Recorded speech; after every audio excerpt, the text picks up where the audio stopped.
That looks ugly. Okay. That's better.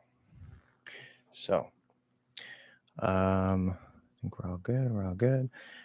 Welcome to the live stream, weekly live stream. We're here every week on Sundays from 11:30 a.m. California time until maybe about 1:30, 2 o'clock, if I manage to stay within the time limit. Sometimes we go a little over. As we get started here, we'll wait for some people to come in. Let me know if you guys hear me well.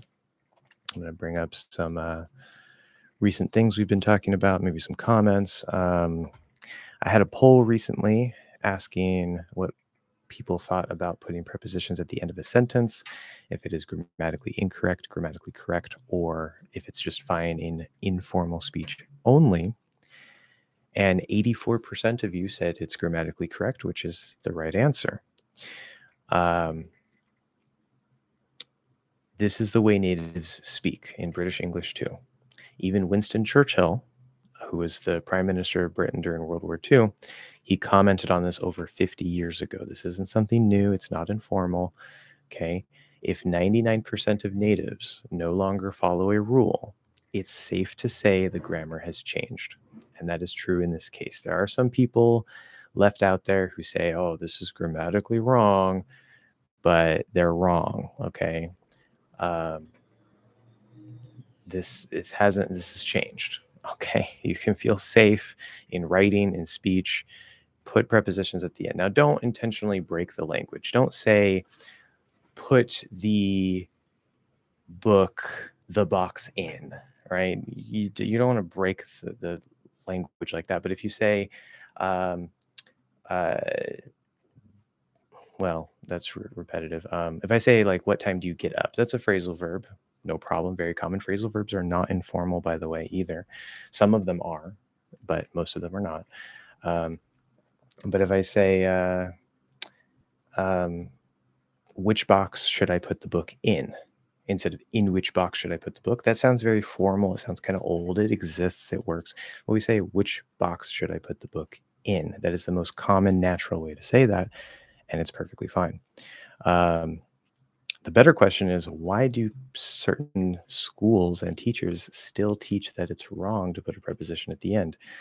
It doesn't make any sense to me. That's why I'm here to teach you real, natural American English. Abdullah is here. Hello, hello, welcome. Zeddy is here. Timberland is here. And Timberland has our first question of the week with, how can I improve my speaking? How can I improve my speaking? That's a very good question. Not the easiest question to answer.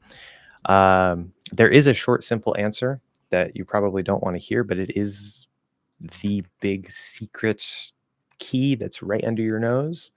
What you practice is what improves. There are little tricks and hacks and different techniques and things that you can do. But at the end of the day, you just have to practice speaking a lot. Exactly, Abdullah. Just talk. Okay.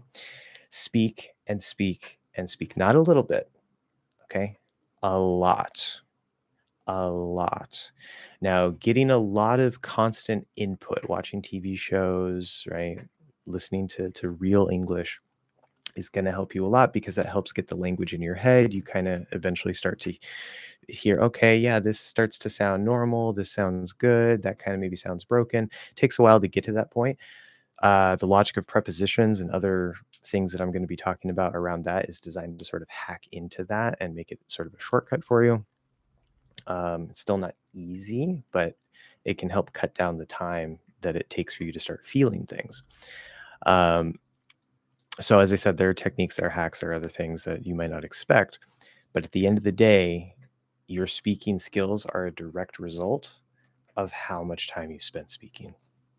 It's as simple as that, right?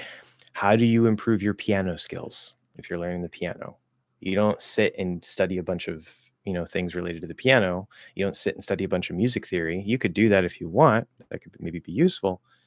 But if you never sit down at the piano and practice the piano, guess what? You're not going to be able to play the piano. It's obvious, right? It's so obvious. Now, of course, people run into the problem of, I don't have anybody to speak to. I don't know what to do, blah, blah, blah, blah, blah. That's all relevant. I'm going to be making content about that at some point in the future. Um, what I will tell you for now is that number one, um, this is actually a good point here. I see Fernando is here. I want to acknowledge that you are here. How do you pronounce there? Okay, like that. I'll come back to that in a second. Um, there are a few interesting things that I think are really going to help you a lot here. Number one, with the speaking, um, so you can speak to yourself. Now, some people don't like that, and if you really don't like it, you don't have to. Okay, it's an option that can work. People are afraid of getting like, oh, I'm going to reinforce mistakes and this and that, and there may be a little concern with that. But there's an important concept that you guys have to understand. There's a difference between I might have talked about this in a live stream recently, but there's a difference between accuracy and automaticity. I can spell automaticity. That would be great. Okay. Um, so when we think of fluency, when we think of, okay, speaking a language, we think high accuracy, high automaticity. We don't even make a distinction here, right? When you speak your native language, you have control. You know how to speak your language. Sometimes maybe you make mistakes and you don't care because they're native level mistakes. People understand you anyway, whatever. Um, and that's fine, but you generally have a perfect or near perfect accuracy, and you have a perfect or near perfect automaticity, right? You just want to express something and it comes out through your native language. Well, when we're learning another language, Abdullah says talking to yourself is awesome. Myself never cuts me off. I know, right? There you go. Exactly. You never have to be interrupted. Um, although if you're me, you're going to interrupt yourself anyway. But um, we have to understand that these are two pieces to speaking a language. Okay, accuracy, whether that's grammar or pronunciation. Usually, people are more concerned with grammar, especially for the speaking part. But either way, accuracy is how well do you form the sounds, how well is your grammar. Right? Are you making any grammar mistakes? Everybody's so afraid to not make any mistakes.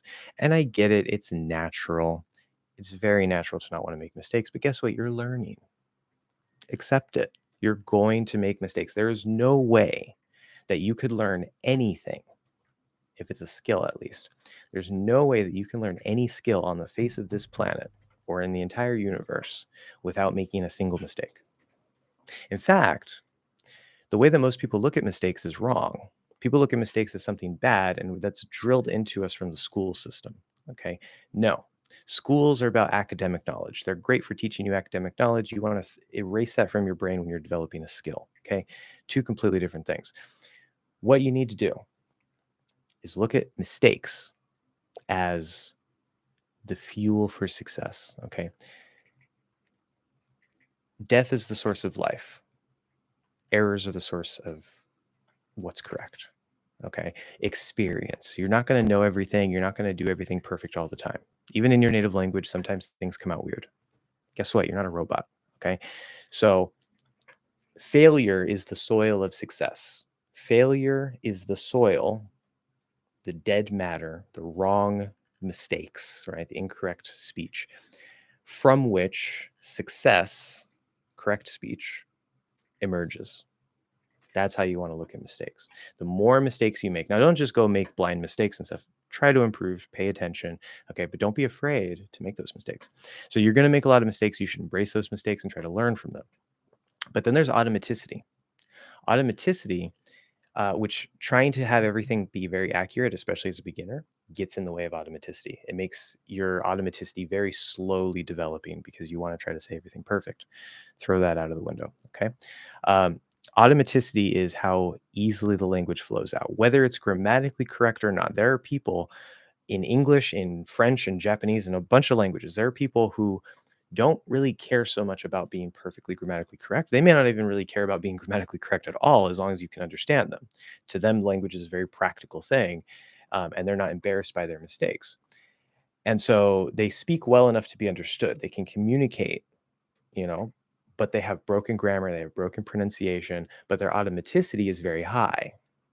Okay. Now, for them, if they wanted to say, improve their accuracy and sound more like a native, they are reinforcing certain things with that automaticity to where it's going to be harder for them to do. So this is sort of an extreme example, but my point here is that the accuracy and the automaticity are two different things. Okay.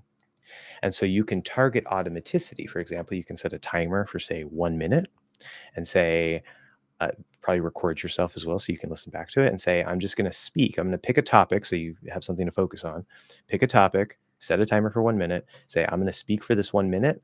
I don't care if I make mistakes. I'm just going to try to get the language out with, and don't try to blah, blah, blah, blah, blah, blah, rush it all out, but don't take forever trying to pause there and figure out the right grammar, figure out the right word. Sometimes things don't come to you and it's okay. It's going to be a little difficult. It's going to be a little painful, but the more that you practice that automaticity and practice focusing on letting the language come out through your thoughts, even if it's incorrect, that's going to build that automaticity. Then you can take your recording of your automaticity practice, figure out the errors that you made, use that as feedback to help yourself improve. That's a really good self-speaking exercise that you can use to improve. Um, Not required, it's just an idea. If you want to actually speak with another person, you can go to italki, link in the description. It's an affiliate link. Just so you know, I'm pretty sure we both get a little bit of italki credits from that. But italki, you can find teachers, or for free, you can find language exchange partners. You have to give up half your time in your language for half the time in their language. But if you're willing to do that, especially if you don't have the money to pay for a teacher, then that's a really great option. In fact, when I was teaching myself Spanish, like really teaching myself Spanish, I had a couple classes here and there before in the past, but when I really, really was like, I need to learn how to speak this language, I need to really double down. I want to learn Spanish, not just take some classes, whatever. I did everything through language exchange, and I started very, very low, barely able to introduce myself, to being pretty solid, conversationally fluent, all with language exchange. I've never taken a single class on italki except for one where I wanted to try to get feedback from a particular teacher and ask if there was any way that I could improve, because at the time I was, still looking for things like that. I'm actually always looking for things like that, new ways to improve and stuff. Um, that class wasn't particularly useful, but I've never actually taken a class to learn Spanish on italki. It's been language exchange. So that could definitely work. Okay, that's all I'm going to say for now on speaking.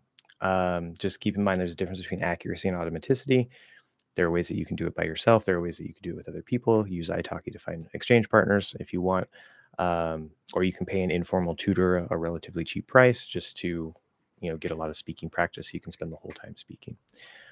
Either way, there are opportunities because we have the internet now, right? Otherwise, you wouldn't be here listening to me. Okay, so moving on. Fernando, how do you pronounce their er? Very good. So this is a spoken contraction. We don't usually write this. It looks a little weird in writing. Um, if it's there is, that's very commonly written also. But um, the trick to this is you have to re-push out the R. Okay. So we're going to say there. So that's an R colored there.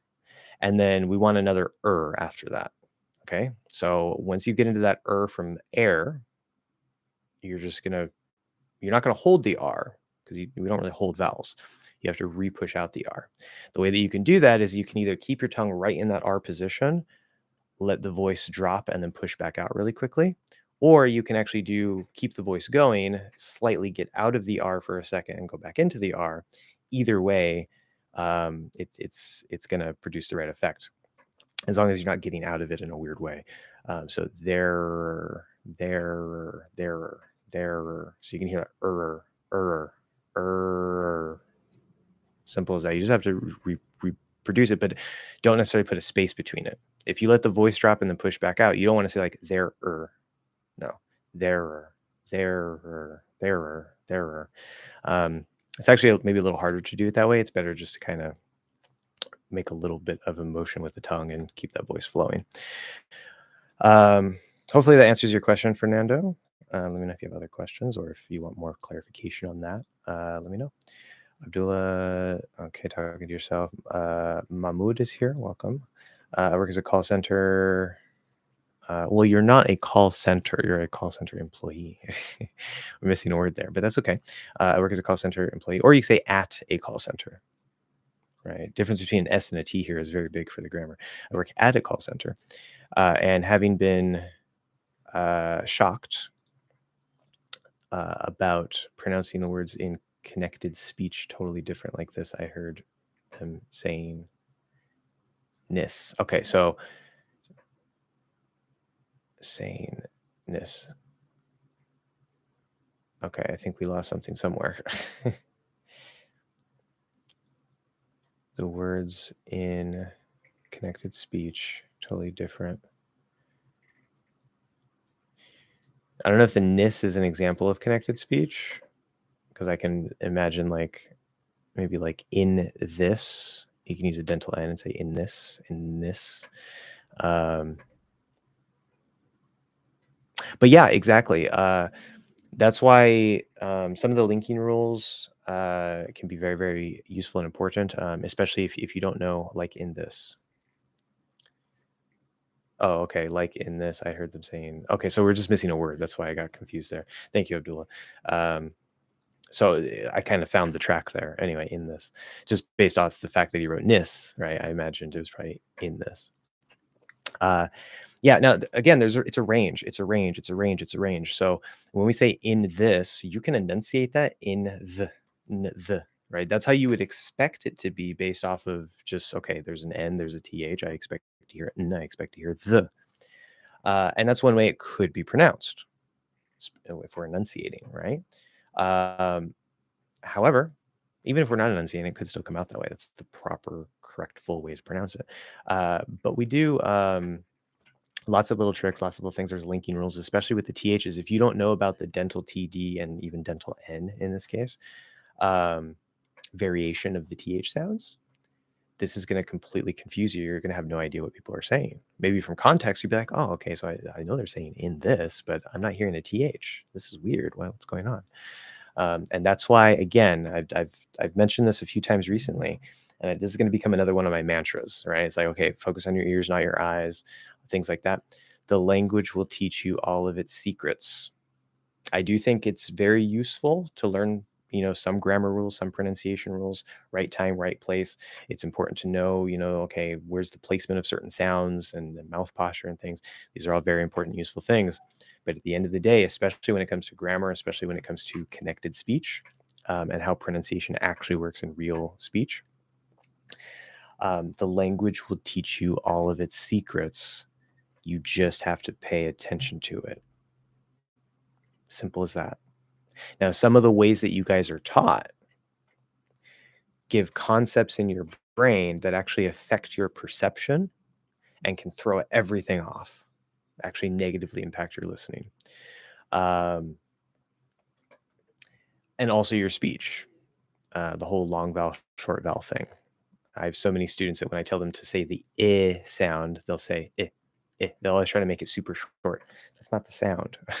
The sound is I. It's just called short I, which is not even an I, it's I. I is a diphthong. It's a completely different sound. Anyway, it's a different topic. I've talked about that before. But you get the point.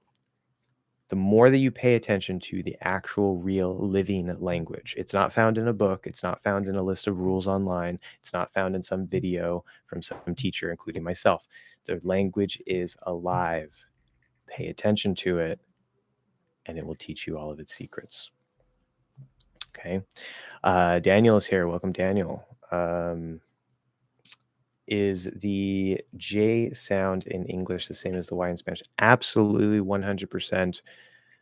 Kinda. Absolutely 100% kinda. I asked this question because you know Spanish. Yeah. And I want to mention really quick, Kairos is here. I told you I was going to show up. Keep up the good work. Acknowledging Kairos here, who is one of our YouTube community members. Thank you for the support. A recent new member there. You guys can click that join button. No, blue join button. There we go. Mixed up some sounds there. Click the blue join button to become a member for as little as $2, $2 a month. It really helps out the channel. We're trying to grow and reach more people to be able to speak real natural English, or at least improve your listening. Delia was also here. Welcome, welcome. Okay, so back to Rodrigo. So in Spanish,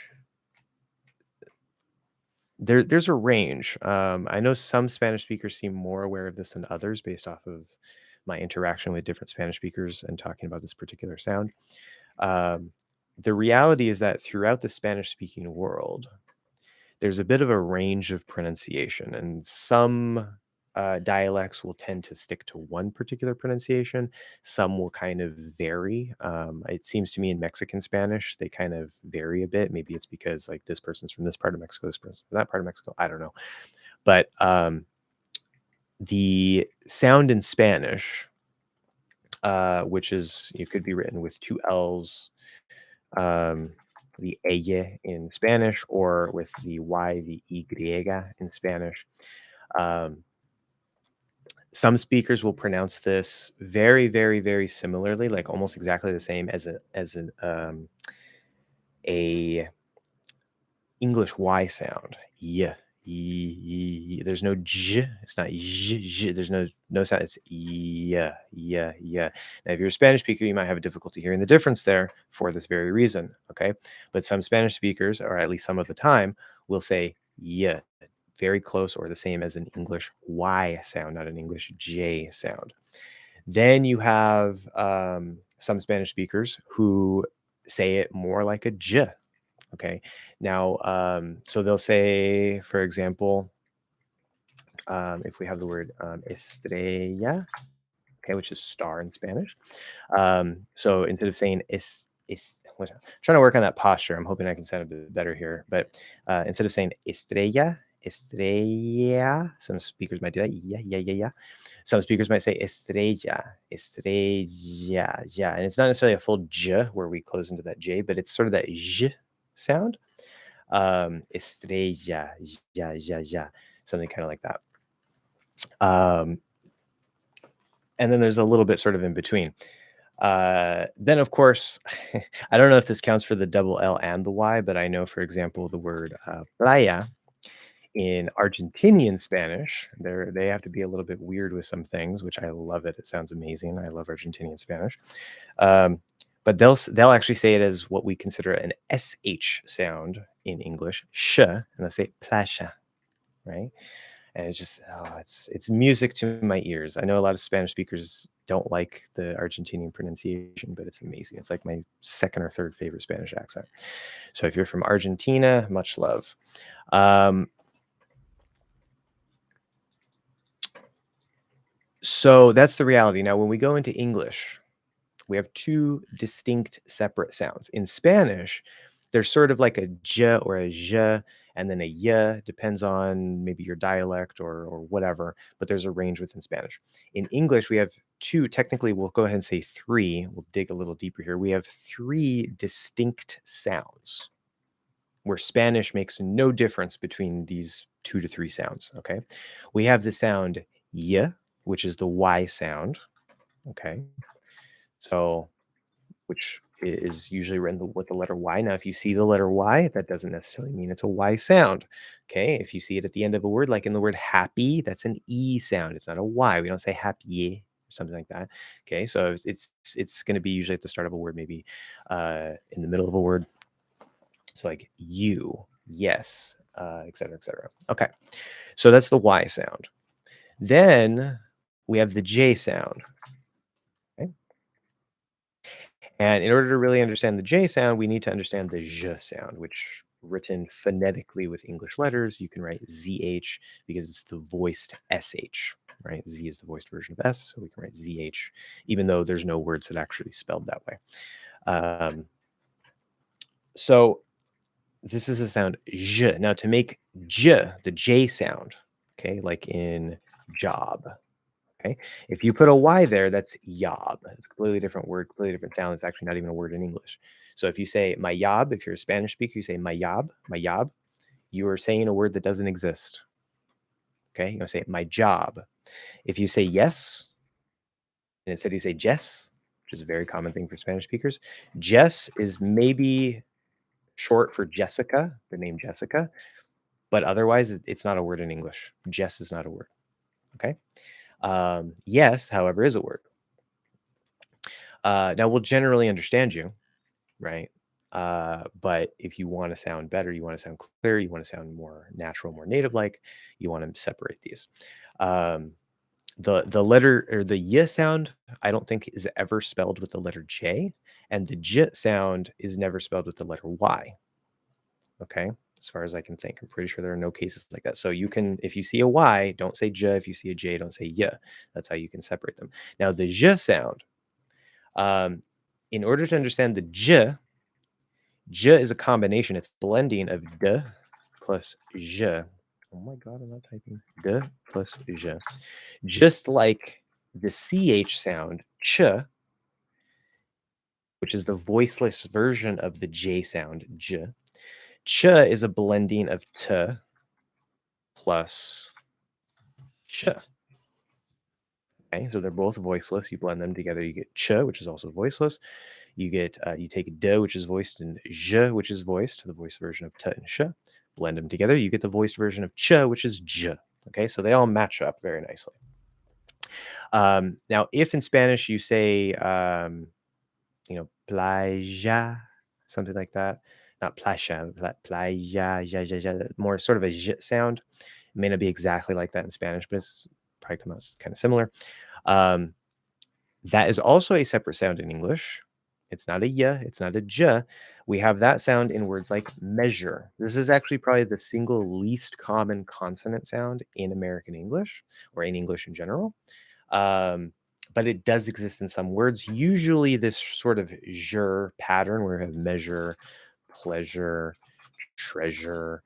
Um, Also in the word beige, spelled completely differently, but it's je, it's not beige, okay, or beige, it's beige, right?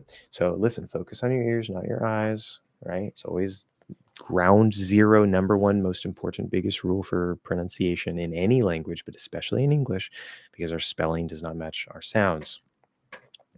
Okay. So if you're a Spanish speaker, you have some work to do. You might have to train your ears a bit. I don't think I have a lesson on this particular thing, but I'm pretty sure it's in my list. So that lesson will be coming if you have difficulty hearing the difference. But know that these are different sounds in English. You can't get away with mixing them if you want to sound more natural, more clear in English. Okay, Tony is also here. I watched your video about mouth posture at phase 0, where you talked about moving your throat in 4 different directions. I find that exercise super challenging. Some people do. Some people do. I've worked with quite a few people at this point. Some people can pick up the throat relatively easily. Most people have at least a little bit of difficulty with it because it's something they've never done before. But some people, it's very difficult. Very, very difficult. Like we might have to spend 2 or 3 classes just to kind of get them to start making a change in the sound from that neutral position. Um, but it's worth it. It's very, very useful. Which muscles do you engage when you move your throat? Um, there might be some details here that maybe I forgot to include in the update video. Because I don't remember everything I put in the original phase 0 lesson. But I can clip this out and add this just in case.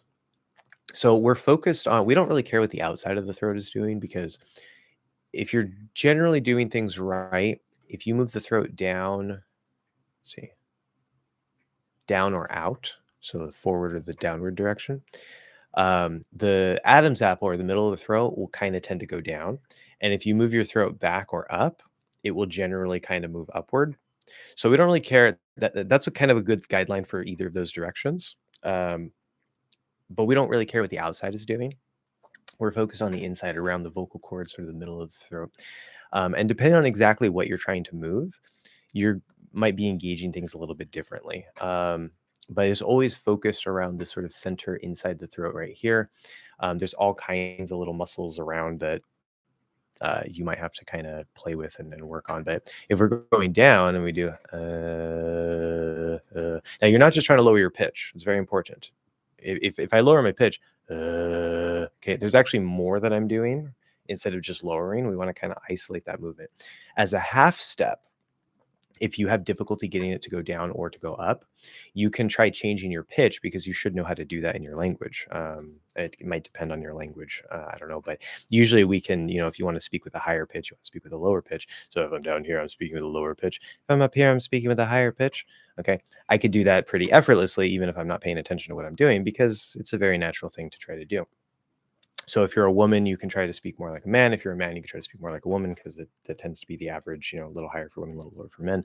And kind of try to use that as a half step to feel what you're doing.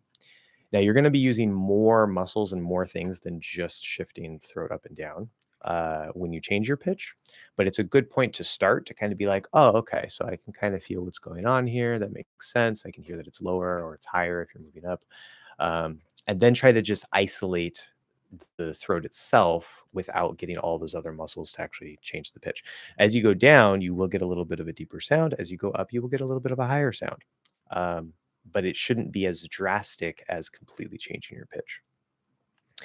Um, so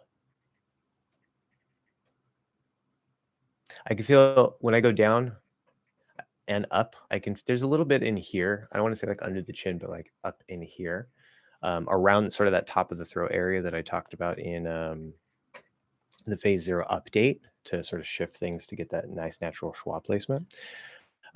That's one reason why the 4 directions of the throat are a really good first step before you start trying to open up here to get that schwa placement, because you can actually figure out kind of what's going on and how to start moving things around so that you can then target that upper area. But I do feel a little bit happening here.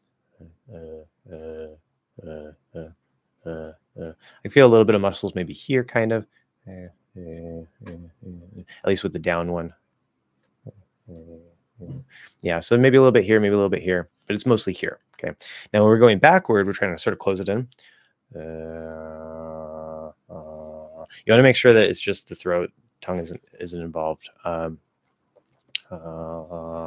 Make sure you're not like you're way up here, or something like that.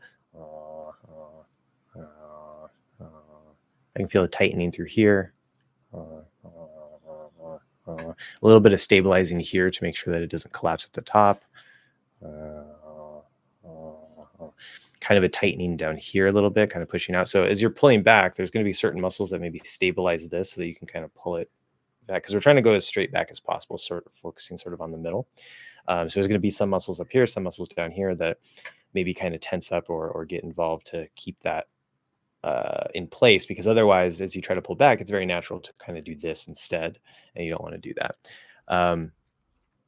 So you can see just based off of this little description that like, oh, there's actually a lot going on here, and this might be useful for me, to actually, even if you don't directly manipulate the throat a lot in American English, it's going to be useful for sort of opening up, keeping the throat open, right? Helping with your breath work maybe a bit, because we need to breathe more in American English usually. So it is directly and indirectly relevant to various things, even if it may seem pointless to do those specific things. Going outward, I definitely feel a lot more around here. This sort of pushes out with the middle. Yeah, definitely some extra tightness in here coming from in here out. And that's really going to help you. It's too far for this sort of shift here. You don't want it to sound deep and heavy like that, but getting that basic outward control is going to really help you shift into that more open schwa basic position, instead of being more tight and closed up in the throat, top of the throat there.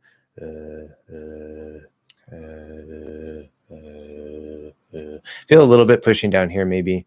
Again, probably just trying to stabilize. Is like you're kind of trying to push the whole thing out, but it's centered around the middle here. And again, when you're going out, you will also get a deeper sound. It's a different kind of deep than going down. If I go down, if I go out, so it's deep, but it's a different type of deep. And you just play with it. Okay, so it takes experience. The type of work that we're doing, because we're talking about the as I like to call it, the physical mechanical basis of the skill reproduction. It's not like grammar, right? It's actually physical reproduction of sounds and how you hold things. Um, it's always a catch-22. It's like you can't feel it yet, or you don't know how to do it yet. In order to be able to feel it and know how to do it, you have to actually do it.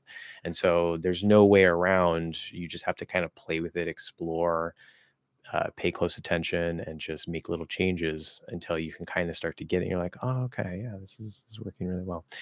But it can take some time, and some people take longer than others. So if you're struggling with it, that's normal. It's normal. Especially if you're doing it by yourself, you don't have my guidance. It might even maybe take longer, but it is worth it. Now, the one thing I will caution against is it's not caution is not a big danger, but some people when they're working on the throat, especially when it's very difficult for them and they spend more time there, they might start developing a bit of a sore throat, kind of like singers do because they manipulate their throat a lot. It's normal. Maybe take a day or two off, let your throat recover. No big deal. That'll also help your brain process the information a bit in that little break. Um, so don't, push it to the point where like you lose your voice or something like this. There's no need for that. Um, but put in the work, be consistent. Don't be afraid of it. It's not going to cause any permanent damage or anything. But if you start feeling some pain, just, take a break.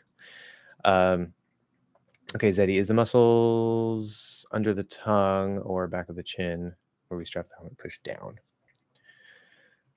I assume for the American posture, right?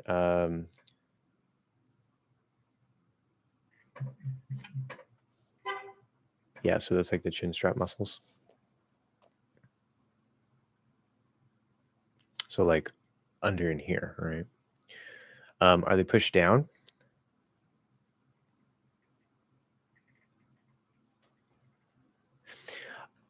I've had this question from a couple students.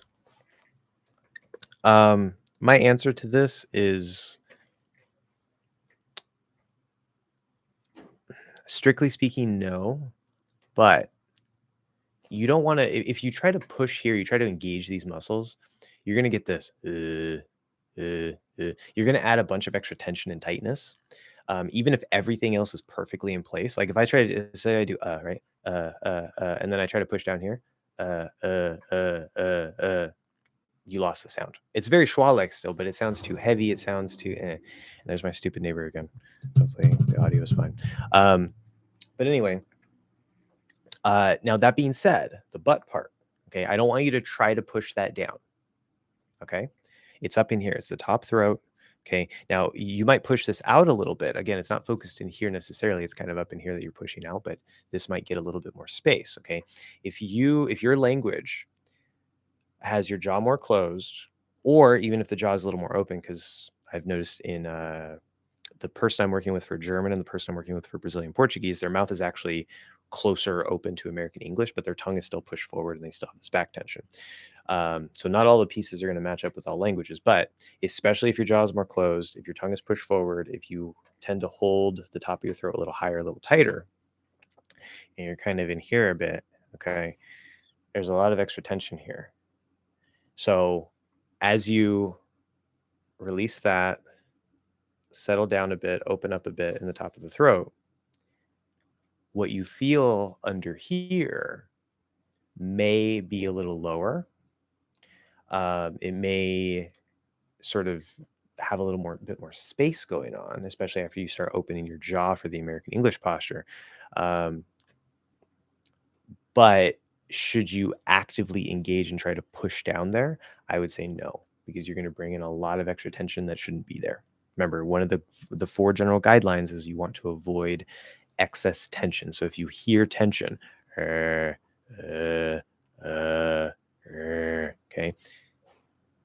you don't want that, right? You don't want that. So hopefully that answers that. Mahmoud, what's the difference between a call center? Oh, by the way, as a call center and at call center. If you say, that's what I was commenting on. If you say, I work at a call center, the call center is the location where you work at. It's a location, right? If you say I work as a call center, you're saying I am the call center. I am the location that people work at. So two completely different things. Delio, have you been? Pretty good. Trying to pump out content. In fact, I have a new idea. I'm already putting this together. I'm going to try to do this every Sunday. There is an English Hacks podcast, which has just like some random, reposts from YouTube just at this point. I don't know if it's ever going to be an actual like separate thing, but one idea I got recently is to sort of take, maybe not every single thing, but the majority of the content that was covered on YouTube, the shorts, the questions answered, the main lessons, all that stuff, and just sort of like compile it into like a weekly recap in audio form. Sometimes I use a little visual to compensate for some of the audio stuff, and so maybe it's not absolute best, but I'm going to try to compile that into an audio form and make this sort of like weekly recap podcast. Because I know some people, they like to listen, or they may not have time to sit and watch the video or whatever. So I'm going to try that, and we'll see how that goes. But you can find the podcast. I think it's on pretty much any podcast platform. Spotify for sure. Should also be on iTunes. So if you want to follow me there too, you can. But it's not going to be anything different or new. Mahmoud, could you give me advice of how to memorize words, have some meanings, like absorb has 8 definitions? Okay, so this is a good question. Like, if you have words that have many meanings, which absorb has 8 definitions. I don't know. I mean, absorb is absorb. Let me actually look that up and see what's going on there. Oxford Dictionary. Do OED, probably. Oxford English Dictionary. The definitive record of the English language. Okay, I guess so.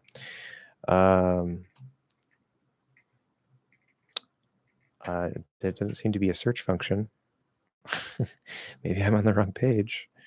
What is a dictionary that I can't search words for? Oxford Learner's Dictionary, Advanced Learner's Dictionary. God, they have so many things. Let me click on this one. Okay, this one I can search. Absorb. Absorb.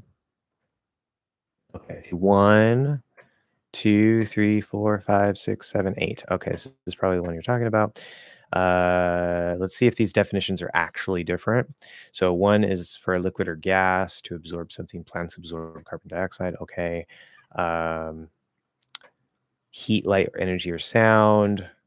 Black walls absorb a lot of heat during the day. Shock or impact. This tennis racket absorbs shock on impact.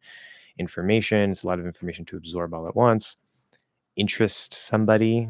This work had absorbed him for several years. Okay, that one's a little bit different. Make part of something. The town absorbs an influx of tourists every summer. It's a little more abstract. Definitely a C1 usage as they label it there. Often passive. Okay. Money, time, or changes. The new proposals would absorb $80 billion of the federal budget. Okay. And then 8, absorb something to deal with changes, affects costs. The company is then able to absorb such huge costs. Okay. So this is a really good example. I'm glad you used the word absorb, because it is a perfect example of what I want to answer for you here. And actually, when say this is a problem, say like with the prepositions, right? Because you go, okay, on, and you get like literally like 20 different dictionary definitions for on. And you're just like, how am I supposed to learn this? When I did the logic of prepositions, I actually went through, I think I used 2 or 3 different dictionary references combined, but I went through and I took all the dictionary definitions. Now, I'm not saying you necessarily have to do this for every word or anything. I'm just telling you the process I went to, and I'm going to give you sort of maybe a conceptual way that you should look at this that is going to help you. But I went through, I took all the definitions of on, for example, and I noticed that some of them are essentially the same thing. They're kind of splitting hairs. Like a good example of this would be the Oxford Learner's Dictionary. The first entry says it's for a liquid or a gas. So plants absorb carbon dioxide from the air, or let the rice cook until it has absorbed all the water. That's like a very basic, simple, most common use of absorb, probably. Okay. Then they have a second entry for absorb, talking about heat, light, energy, or sound. And it says black walls absorb a lot of heat during the day. Now, conceptually, the first entry, which is about a liquid or a gas, and the second entry, which is about heat, light, energy, or sound, are really, really, really similar, right? We're just kind of talking about different things that get absorbed, different categories of things, but it's really kind of saying the same thing, right? Plants absorb carbon dioxide from the air, so there's carbon dioxide in the air, and the plants will sort of take that out of the air into themselves. They absorb it, okay? Or rice, when you're cooking the rice, it will bring the water into itself, get softer and bigger, so it's absorbing the water, okay? Then black walls absorb a lot of heat. So if you have a black wall and there's heat, the black wall will take that heat into itself. It's the same concept. Just now we're talking about heat instead of liquid or a gas. Okay. Then the third one, this tennis racket absorbs shock on impact. The bats have graphite shafts that absorb the vibration. So now we're talking about like a shock or a vibration or something. It's the same type of idea. So I have a tennis racket.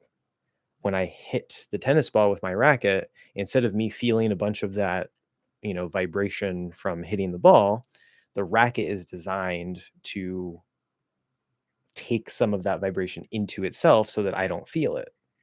So it's a little bit more abstract, but it's the same basic concept. Okay, so we have 3 different dictionary entries that if you can easily tie them to one core. Okay, so we can kind of categorize these first 3 entries as one thing. Maybe slightly different. We're talking about slightly different things, but it's very easy to see that it's like the same basic idea in different, just applied to different things. The fourth entry is talking about information. So it's a lot of information to absorb all at once, or it took me several days to absorb uh, the fact of her death, or whatever it is. This one's a little bit more abstract, seems a little bit not as connected to the first 3, but we can still see, well, it's kind of the same. We're talking about information. There's something that happens, or there's some information I want to learn that is coming into my mind that maybe is a little hard to, we say, digest. Just like when you eat food, you digest. It's a little hard to digest. It's a little hard to absorb, to fully understand it, or to fully um, like if say if somebody dies, you're like, wow, that's really shocking and I can't believe it. Take some time for it to set in. We say no, to set in, absorb, okay, to where it's like, okay, yeah, I that's the reality. I feel that, I understand that. Okay. So a little more abstract, but still kind of the same basic core idea as the first 3. So now, even though it's a little more abstract, we can say, I think in a very real way, we can say the first 4 dictionary definitions listed here are basically the same idea. Okay. They're basically the same idea. Now, when we get to the 5th definition, to interest somebody, this work had absorbed him for several years. His work absorbed him completely. Now it's getting maybe a little bit more abstract, kind of disconnected. I still think there's still a common chain, common root that we can link it to. But what I learned when I was doing the logic of the prepositions, which that's the whole approach, is I took certain meanings that, like, okay, these can be categorized under this basic idea, these can be categorized under this basic idea, this can be categorized under this basic idea, because the prepositions are used in many different ways, right? Um, and then what I did from there for the prepositions, you won't have to do this for all words, but the prepositions are everywhere. So like say for on, I said, okay, now that I have all of these meanings in this category and all these meanings in this category and all these meanings in this category, let me look at all 3 of those categories and see if I can find some sort of common idea that's even deeper under the surface that links those 3 categories. So we start getting a root system, right? So meaning 1, 2, and 3 are linked by this root in this category, meaning 4, 5, 6 are linked in this category. And then if I find a deeper root that links those 2 in a more abstract way. That was the entire approach I took when I was writing the Logic of Prepositions book. And that led me directly into the subconscious mind of an English speaker and how prepositions work deep under the surface and how they're all interconnected and how they affect the backbone of the language. Um, That's why, even though I haven't received recognition for it, and I probably never will, I think that I really have discovered something with the logic of prepositions. And if you ask me, I mean, I don't mean to toot my own horn, as we say, but I think it's a linguistic contribution to the field. Um, there's probably plenty of actual academic linguists that would look at that and say it's a bunch of crazy nonsense, but that's neither here nor there. Now, going back to absorb, again, you don't have to take that exact approach, but what I recommend you do anytime you go to the dictionary and you see that a word has 4, 5, 6, right? Anything more than, say, 2 definitions or uses, the first thing that you should do is say, okay, let me look at all these meanings and let me see if some of them are kind of saying the same thing, like they can be categorized under one group. That in itself, now it's like you went from, say, like with absorb, if the first 4 can be categorized into one group, now instead of having 8 definitions, you kind of have, there's the 4 remaining plus the one group. So you kind of have like 5 definitions, really, right? Because these all basically mean the same thing, just applied in slightly different ways, maybe a little more abstract. So now you have 5 definitions to worry about. Okay. Then you look at say, the remaining 4 and you say, can I tie any of these into a similar group? Okay. And this, you might need to get a little creative. Um, it's kind of easy to stretch and maybe push the boundary here. So maybe be a little careful. But um, if you can conceptually link things and try to find what is the core common idea that this word represents. Okay. And that might not be easy, but at the very least, you can collapse some of those meanings into a category, which that category is going to be easier to remember. And oh, I can apply it to liquid or gas. I can apply it to vibrations. I can apply it to heat, right? Absorb, absorb, absorb.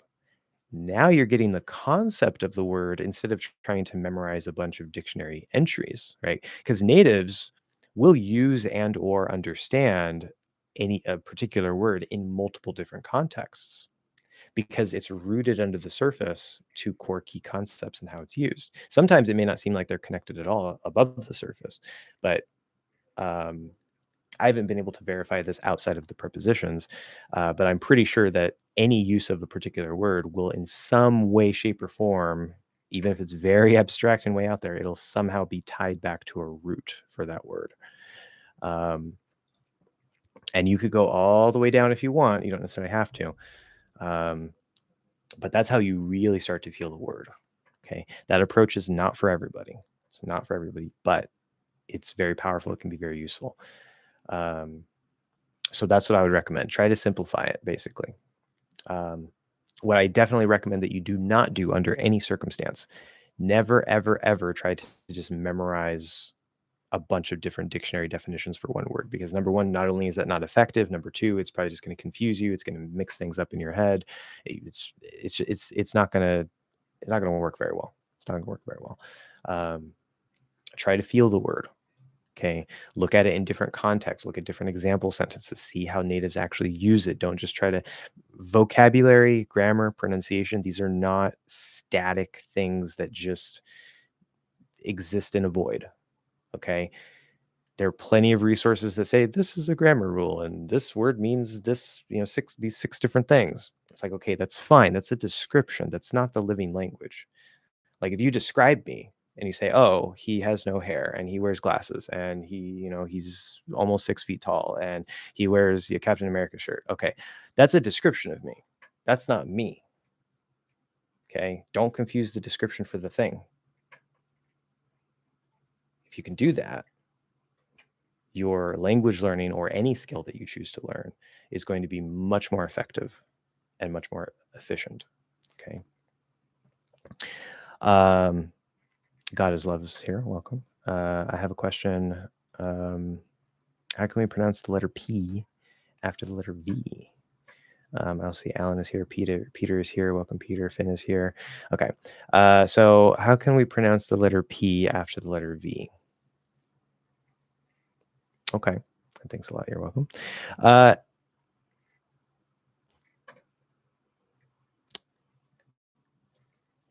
This might seem like a bit of an annoying answer. I'm going to give you a full answer, but my initial answer. Sorry if that's annoying.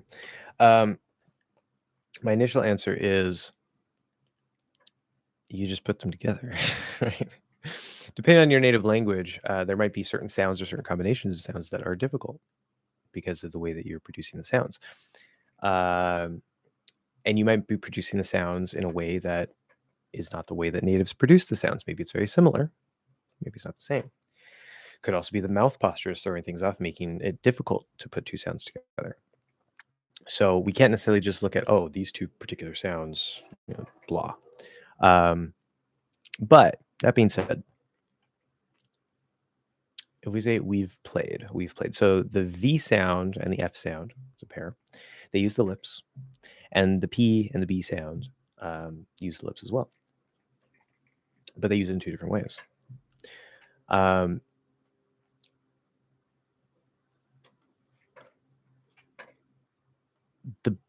Probably the source of the problem here, I'm going to assume, is the way that you're making the V sound.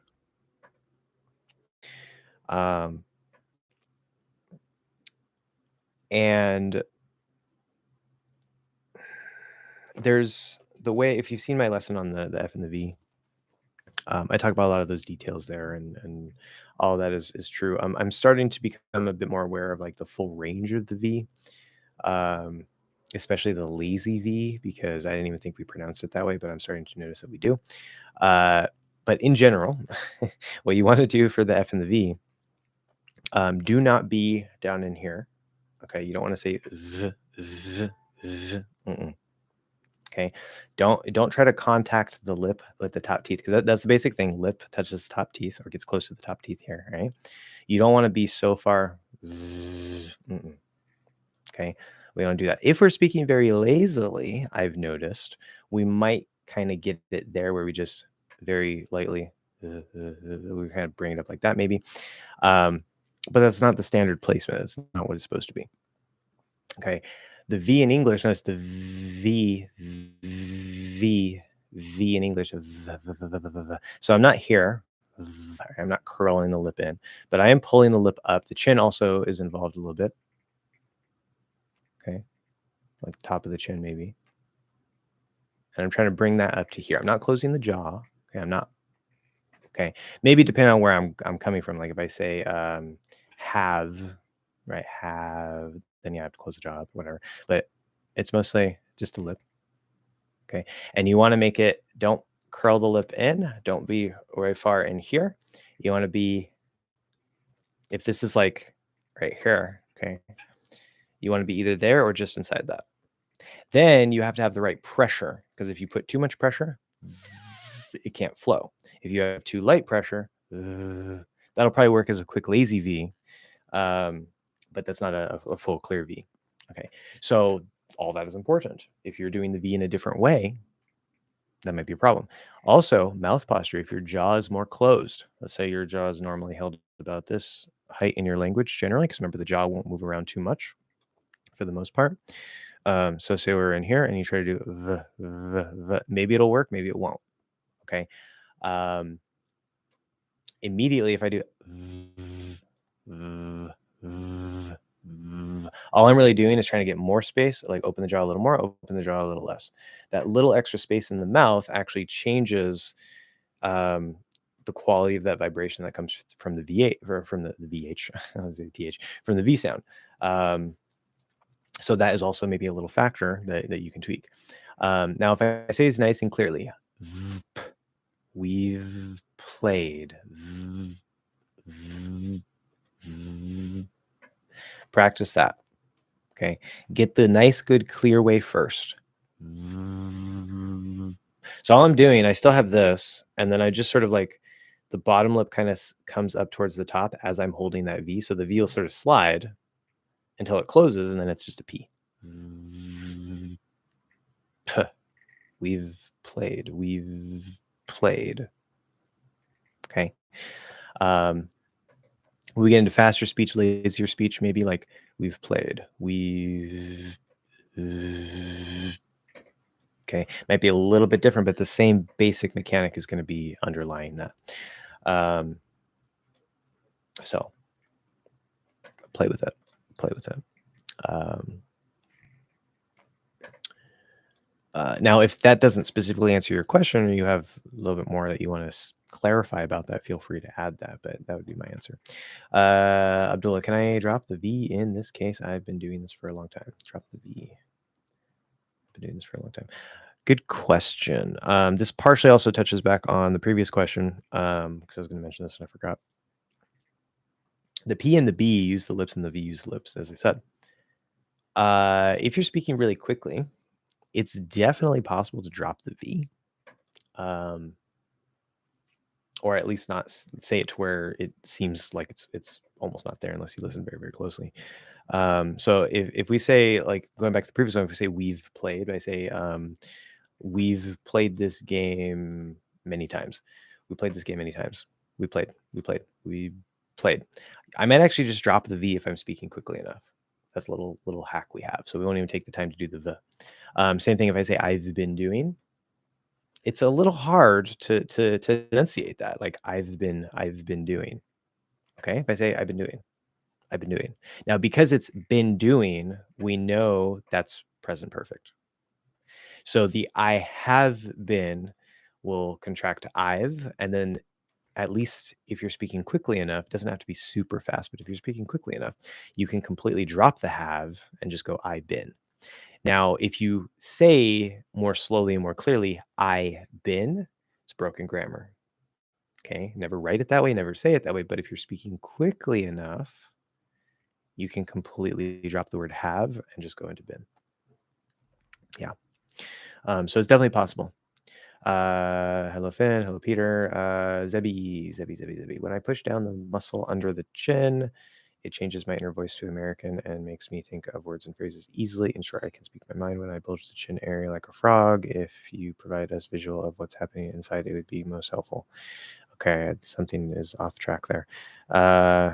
It changes my inner voice. I don't know what you mean by inner voice. When we say inner voice, it sounds like a voice in your head, or it's not like a actual real voice that you produce. So you'll have to clarify what inner voice means to American and makes me think. Also, there's no American voice, guys. There's no American voice. There's no Japanese voice. There's no German voice. There's people have, right? If you're a male, your voice will generally tend to be a bit lower in pitch. If you're a female, it'll generally tend to be a bit higher in pitch. There might be certain ways that you hold your, especially in your throat area, that maybe you get a little bit of this sound. Maybe you're a little bit nasally. Okay, there's other little things that can affect the quality and the sound of your voice. But there's no American voice. There's no British voice. There's no German voice. Okay, especially if you heard of the whole speaking from your chest stuff. Like I'm 100% convinced at this point that the speaking from your chest just accidentally opens this area up for you, um, and it can accidentally give you that right effect. But then you're trying to speak more from your chest and maybe projecting more, and maybe that makes you sound clearer, but it can also accidentally make you sound deeper and artificially deep. Okay, you don't want your voice to be artificially deep. If I'm talking like this all the time, this is not my natural voice. I'm trying to speak more deeper and sound more deeper and sound, I don't know, like a cool guy, tough guy. Okay. Your voice is what your voice is. Now, when you shift things, of course, it's going to have an effect. Okay. It's going to make your voice a little bit lower, very slightly. If I push my tongue forward, tighten this area up, pull it up a little bit. See.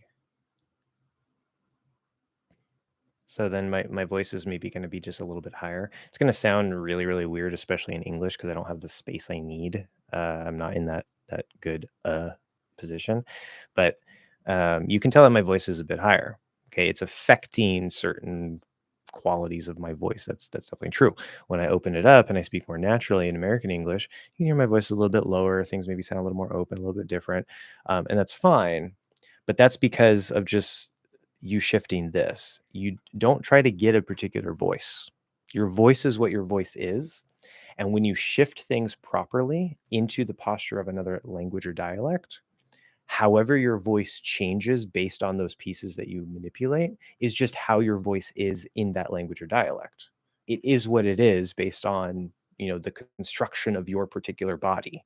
So if you were born as a Japanese speaker, your voice is the way your voice is. Okay. If you're born as an American speaker, your voice is how your voice is. Now, if you're a Japanese speaker and you switch everything properly into American English, your voice itself will relatively change based off of the way American English is held compared to Japanese. But your voice doesn't become American. If if you're Japanese and you switch everything into American properly, your voice will sound the same as if you were a native American speaker. Not a Native American, but an American native speaker. And it just would be what it would be as if you were born in America. You just happen to be born Japanese and you managed to switch everything properly. Okay. So your voice is going to be whatever your voice is. Don't try to change your voice. Okay. Um, that's my perspective on it anyway. Because when you start trying to change your voice and start trying to speak from a particular place and all this stuff, there's so many things that can go wrong. It's just it doesn't seem like a good idea to me. It brings in more potential problems than it solves, and I don't really think it solves much anyway. So that's my little rant on voice. But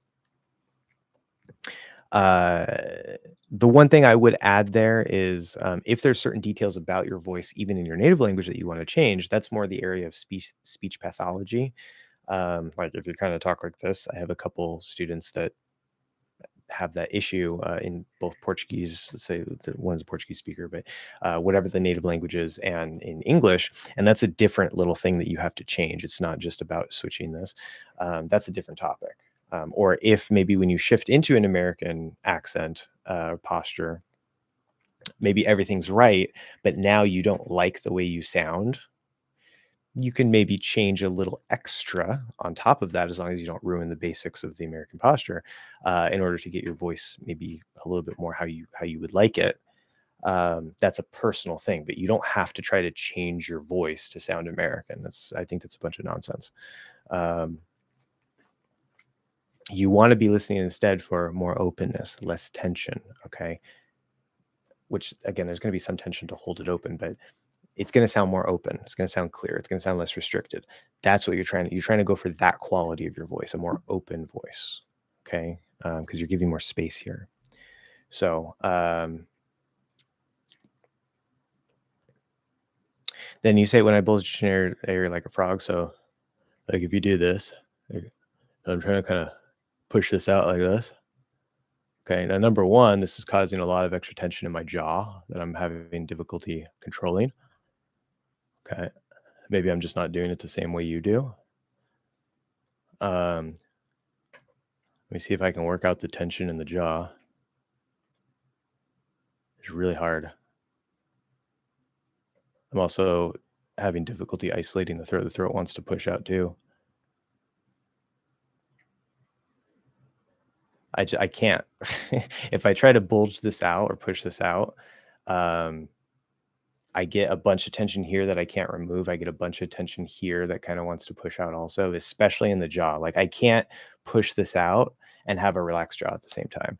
I would very, very much recommend that you pay very close attention to exactly what you're doing, um, and make sure that you're not bringing in extra tension. Now, I don't know exactly how you're doing it. Maybe you sound fine. I don't know. But caution, definite caution. Now, it could be maybe because I'm already in the American posture and I'm trying to push it even more. Who knows? Maybe that's why. But caution. Um, as for visual of what's happening inside, I know that could be very useful. There's probably resources you can find online for that somewhere. I probably am going to try to introduce some more visuals at some point, but um, even if we have visuals, the visuals can be very, very useful.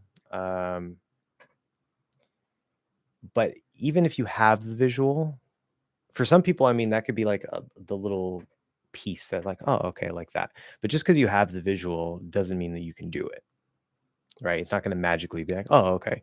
Like, because maybe even like you see the visual and maybe you're trying to do that, but you're still not doing it right. Okay. So I emphasize much more the feeling, the control, the awareness, making little tiny changes and seeing how that affects the quality of your voice, which also ties into your ear training. It's a process. Okay. You have to get down and dirty with the actual experience of what you are manipulating instead of, oh, this diagram says if I do this, I'll get this effect. It's not always that simple. Sometimes it's useful, but uh, you need to go in and feel it. Feel it. Okay. Um, the vowel is the vowel in sun is yeah. The vowel in again is okay. And the vowel in umbrella is the thinking sound. I think maybe we have a little misconception here. So is the thinking sound, and it's all the same sound. It's all the same sound. If I've talked about this before, you can go watch my lesson on the truth about the schwa. Um, there is a range here within American English. Now, we tend to stick in the middle of that range, which would be the center of gravity, aka the thinking sound, aka the central tension, aka the core posture. Okay, and this part, not this part. This part's also part of it, but we're talking about sort of where you set in there once all this is in place. So, but traditionally, right? If you say sun, okay. So anytime you have a stressed or a more enunciated version of the sound, a more pushed out, clear version of the sound, regardless of what symbol the dictionary says it should be or whatever, it'll tend to be closer to that upside down V. Okay. And you just kind of open that center of gravity a bit more. Instead of we get like cut it,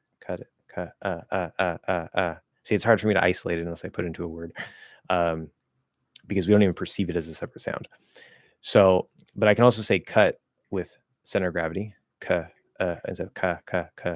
Or I can say it even with a schwa sound if I'm speaking really quickly, cut. Okay. It's relative to the speed of speech. It's relative to whatever. Again, we tend to more or less come towards that center, regardless of what's happening. It'll more be in the center of gravity, the thinking sound. If you say again, so that's the first sound in again is supposed to be like a true schwa. It's like that little upside down E and IPA. Uh, uh, but that's the other end of the range of one sound in American English. Right in the middle is the center of gravity or the thinking sound or whatever. You don't think of that as like one sound here and one sound here and then the thinking sound. No, it's all one sound, and whatever comes out is fine.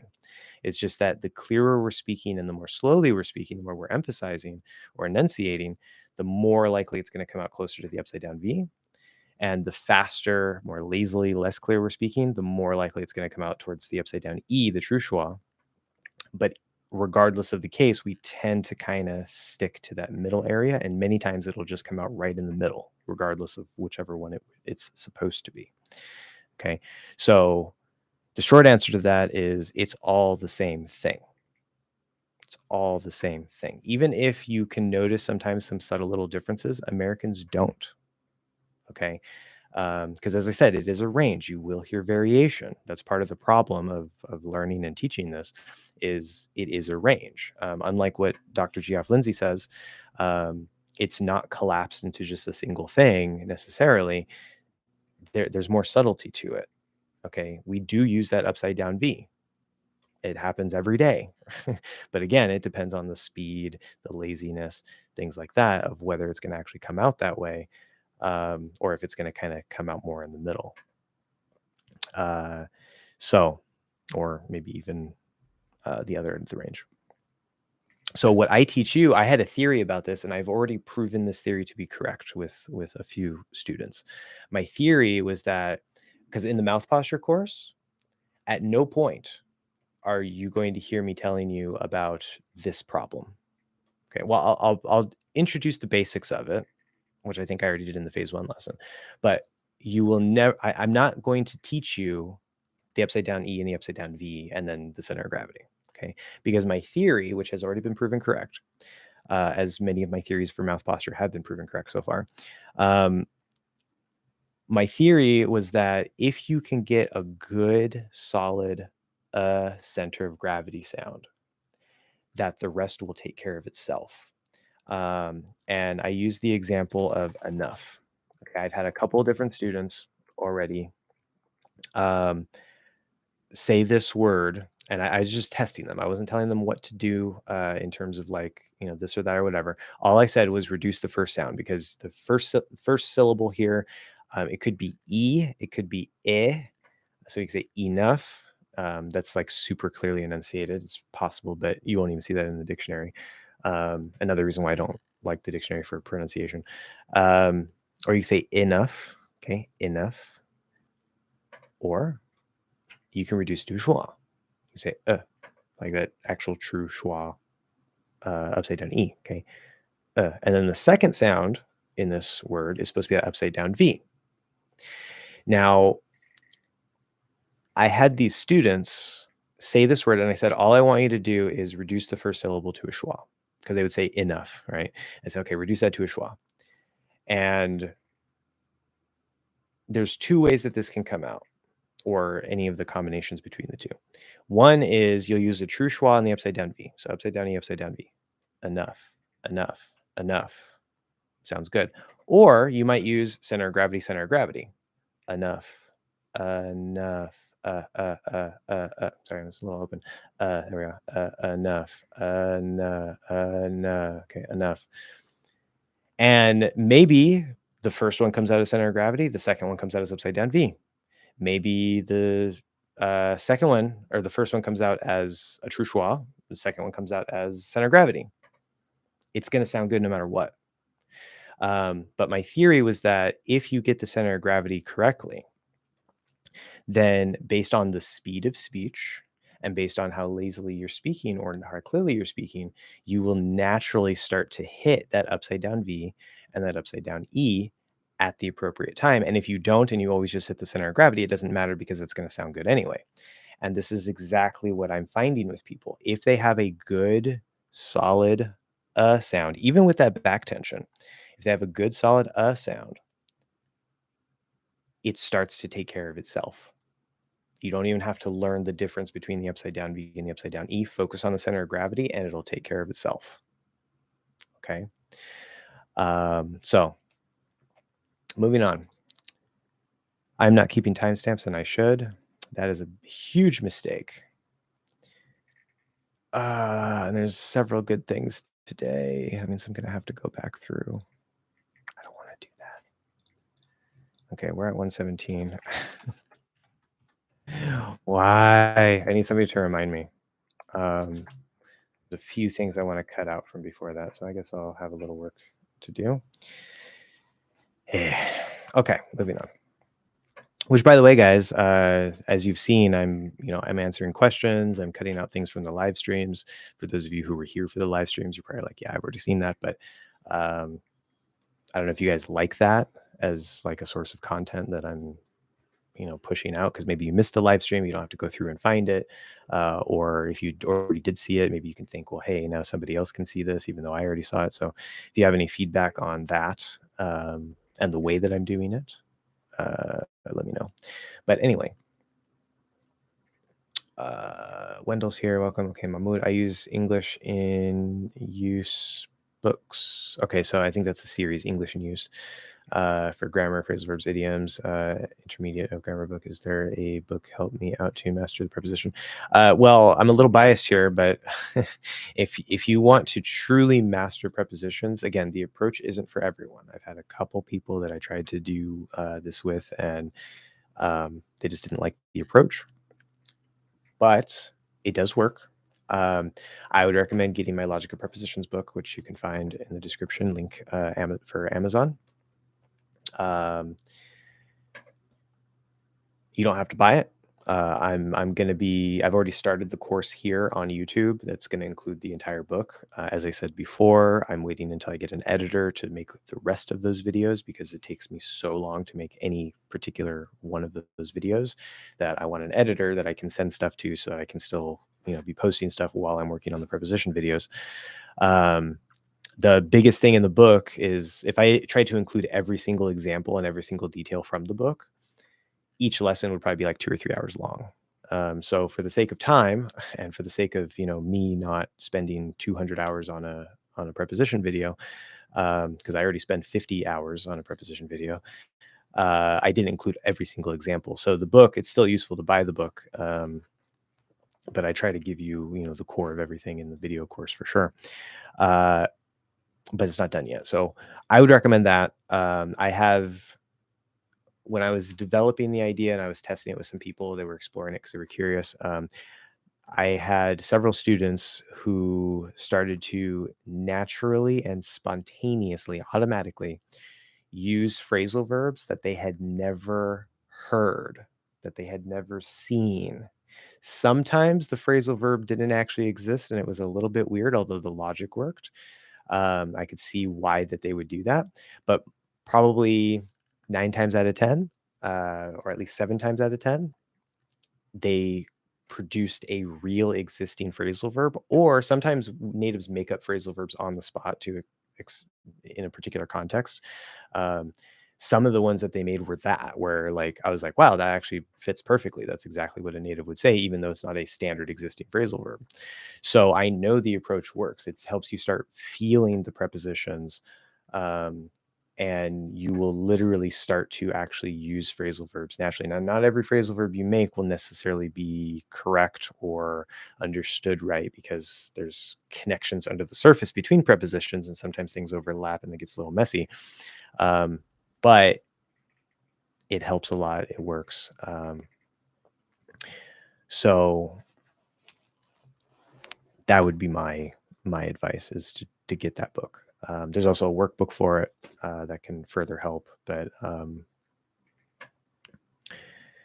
yeah. Moving on. I was going to say something else about that. I forgot what it was, but what do you think about video subtitles as a tool to facilitate listening when learning a foreign language? Wendell. Thank you for the questions this week as well, as always. I'm glad you asked this question. It's a good point to bring up. I've mentioned this before. I like how you phrase that to facilitate. It sounds a little fancy, but it's a very, very well formed question. It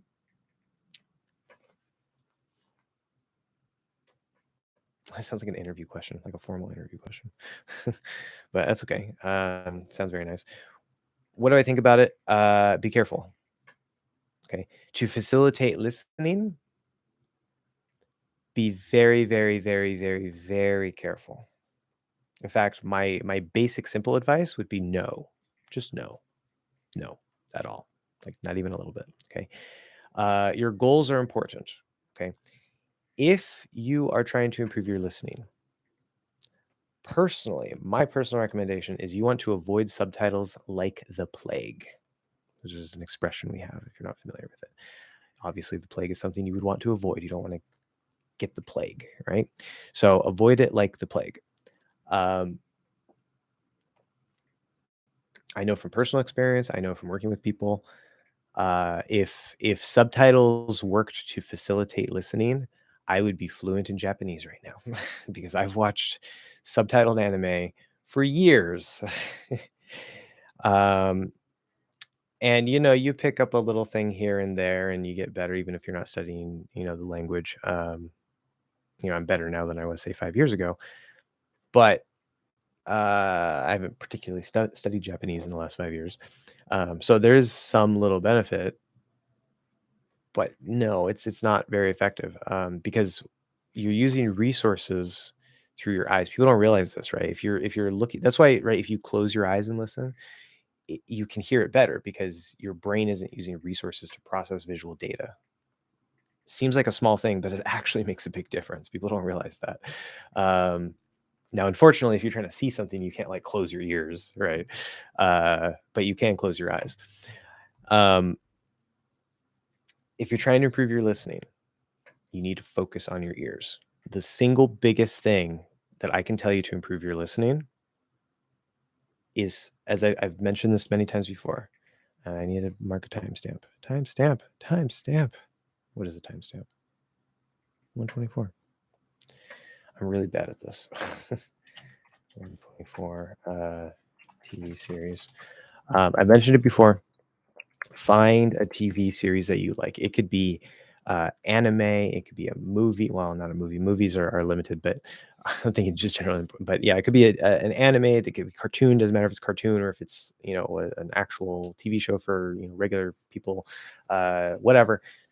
Find something, preferably a drama, that you like, that you're interested in. If you like historical dramas, find a historical drama. Be aware that maybe depending on the exact historical drama, you might be dealing with like a British accent in English or some sort of dated pronunciation a little bit. But for the most part, it's not too much of a problem. Okay. Just find something that you like. Friends is a very popular one. Okay. Make sure it has at least 3 seasons. You can watch the first season with subtitles if you have difficulty understanding, so that you can get into the story and get attached to the characters. It's not required, but it can be a useful tool. Then you're really invested in the story. Okay. At that point, if the story is good enough, by the time you reach the end of the first season, you will want to continue even if there weren't subtitles.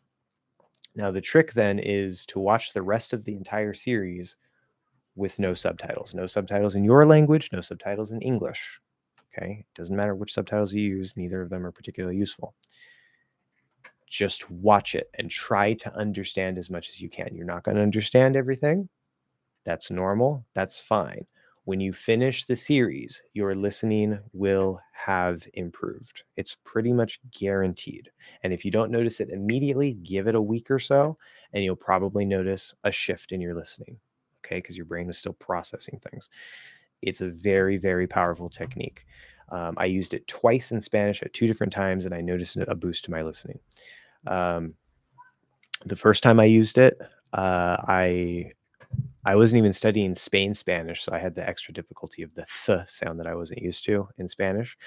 It was a historical drama, so there may have been some words or this or that I wouldn't even run into in the first place.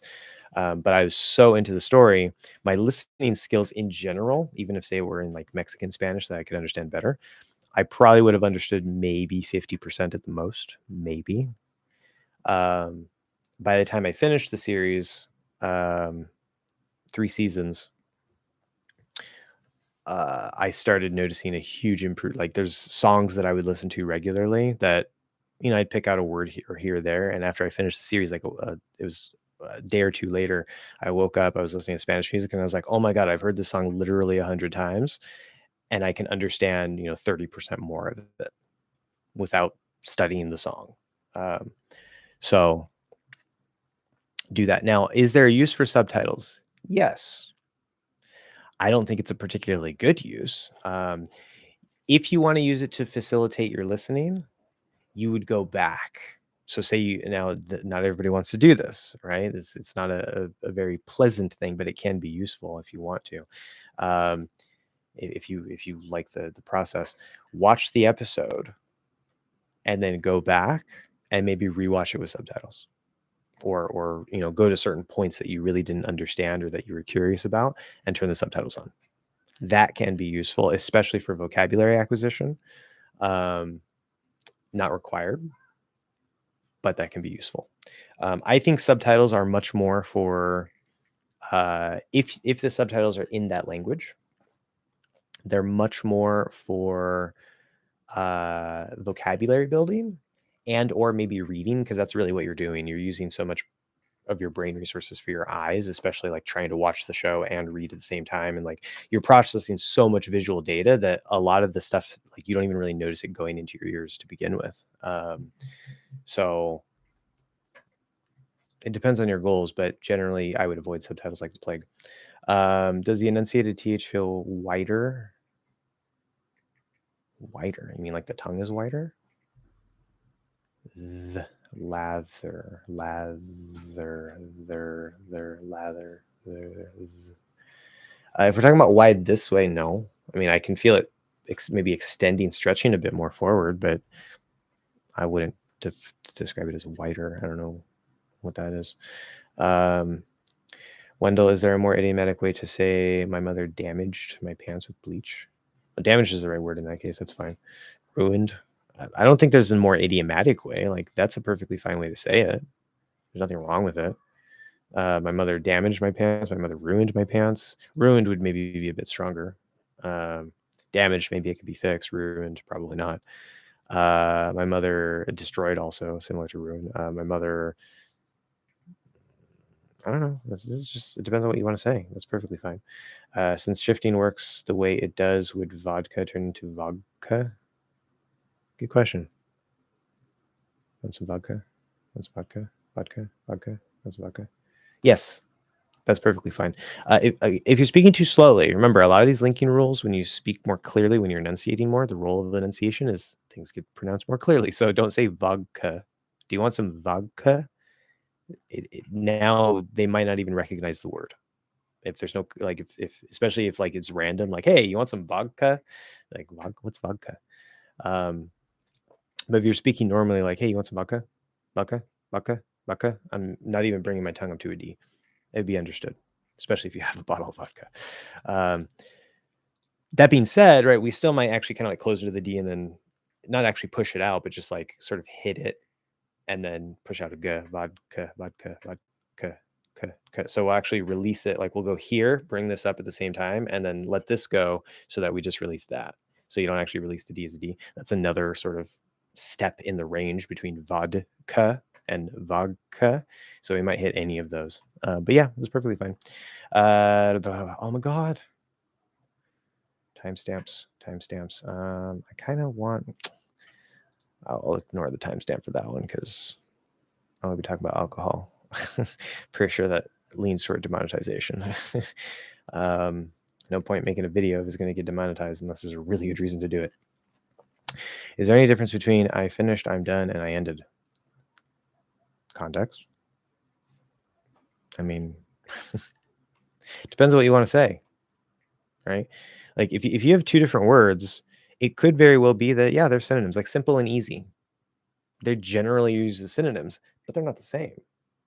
They're not the same. Something that's simple means not complex. Something that's easy means not difficult. Complex and difficult are two different things. Something that is complex is probably difficult, but not necessarily. Something that is simple is probably easy, but not necessarily. Like shifting this is simple. You just shift it. It's a little tiny change, but is it easy? Not necessarily. Okay. So you might have words that are similar, and maybe in many cases they can be synonyms, but each word is each word, right? There's a reason why this word exists and this word exists, even if most of the time they're the same, or maybe in some rare cases, maybe they're always the same. Who knows? Because maybe one comes from Germanic background, one comes from a Latin background or a French background. We have a big thing with that in English due to the history of the language. But in general, right, two words exist because they exist. And at some point in some context, there's probably going to be a difference. So context. In a very basic general way, finished, you reach the end of something. Done, you reach the end of something. Ended. Now, if you say I ended what? You need, if you say I'm finished, that's fine. Not I finished. Okay, well, there's a difference between I finished. I guess I done doesn't work. But if you say I finished or I'm finished, that's two different things. I ended or I'm ended. I'm ended does technically exist, but it probably wouldn't work very well. As the meaning there probably wouldn't come up very often. And then I done is just broken grammar. So there's also that to consider. I'm finished versus I finished. Okay, I'm finished. You finished something, but you don't have to say the something, right? So you're working on an essay and you say, okay, I'm finished. And it's implied with the essay. If you say, I finished the essay, if you don't say the essay, then I finished is probably not grammatically correct. Context. Okay. Referring to a previous idea or thing, can I leave out the object, a job after prepositions so you can apply for a job? Can I leave out the object after prepositions? No, you have, so you can apply for it. You need it, right? There's a reason why we have, can't think of the word, not possessive pronouns. Well, object pronouns, right? So the object is a job, and if you replace it with a pronoun, it would be it. So, now it depends. Maybe in some cases with some prepositions or some contexts, maybe you don't have to. Maybe it's clear. In this particular case, no, you need something. If you say, so you can apply for, we're going to say for what? Yeah. Do you think books of improving the voice will boost my voice effectively? Again, when it comes to voice, I don't know what you're trying to do with your voice. Um, I don't know why you're trying to change your voice, because you shouldn't necessarily be trying to change your voice specifically.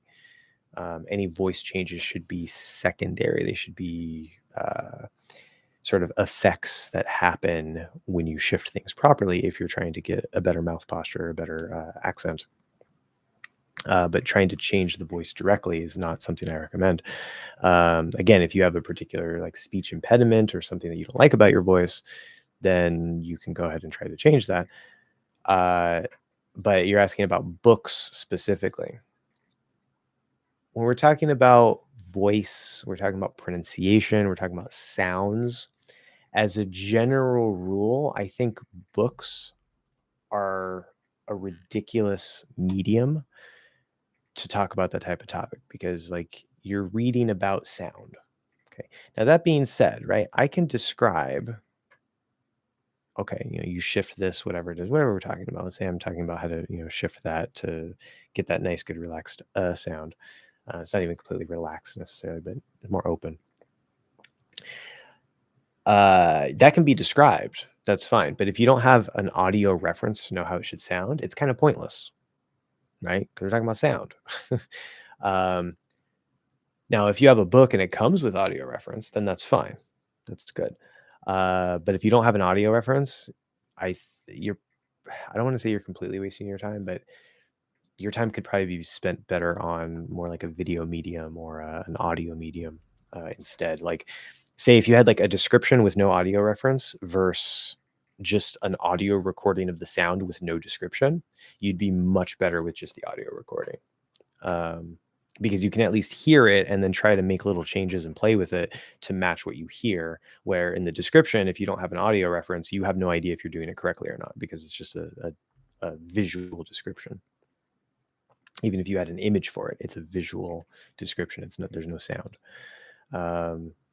So maybe, but make sure there's audio with it. I'm finished and I'm done, synonymous as well. Context. Those two will probably usually be interchangeable, yes, but context. It depends on the context, not content, but yes, content. Content is part of the context, so that's not wrong. Fernando, should I imitate the way people speak in movies? Because I think people in most of them don't speak naturally. They are always whispering or mumbling. Or is it just me?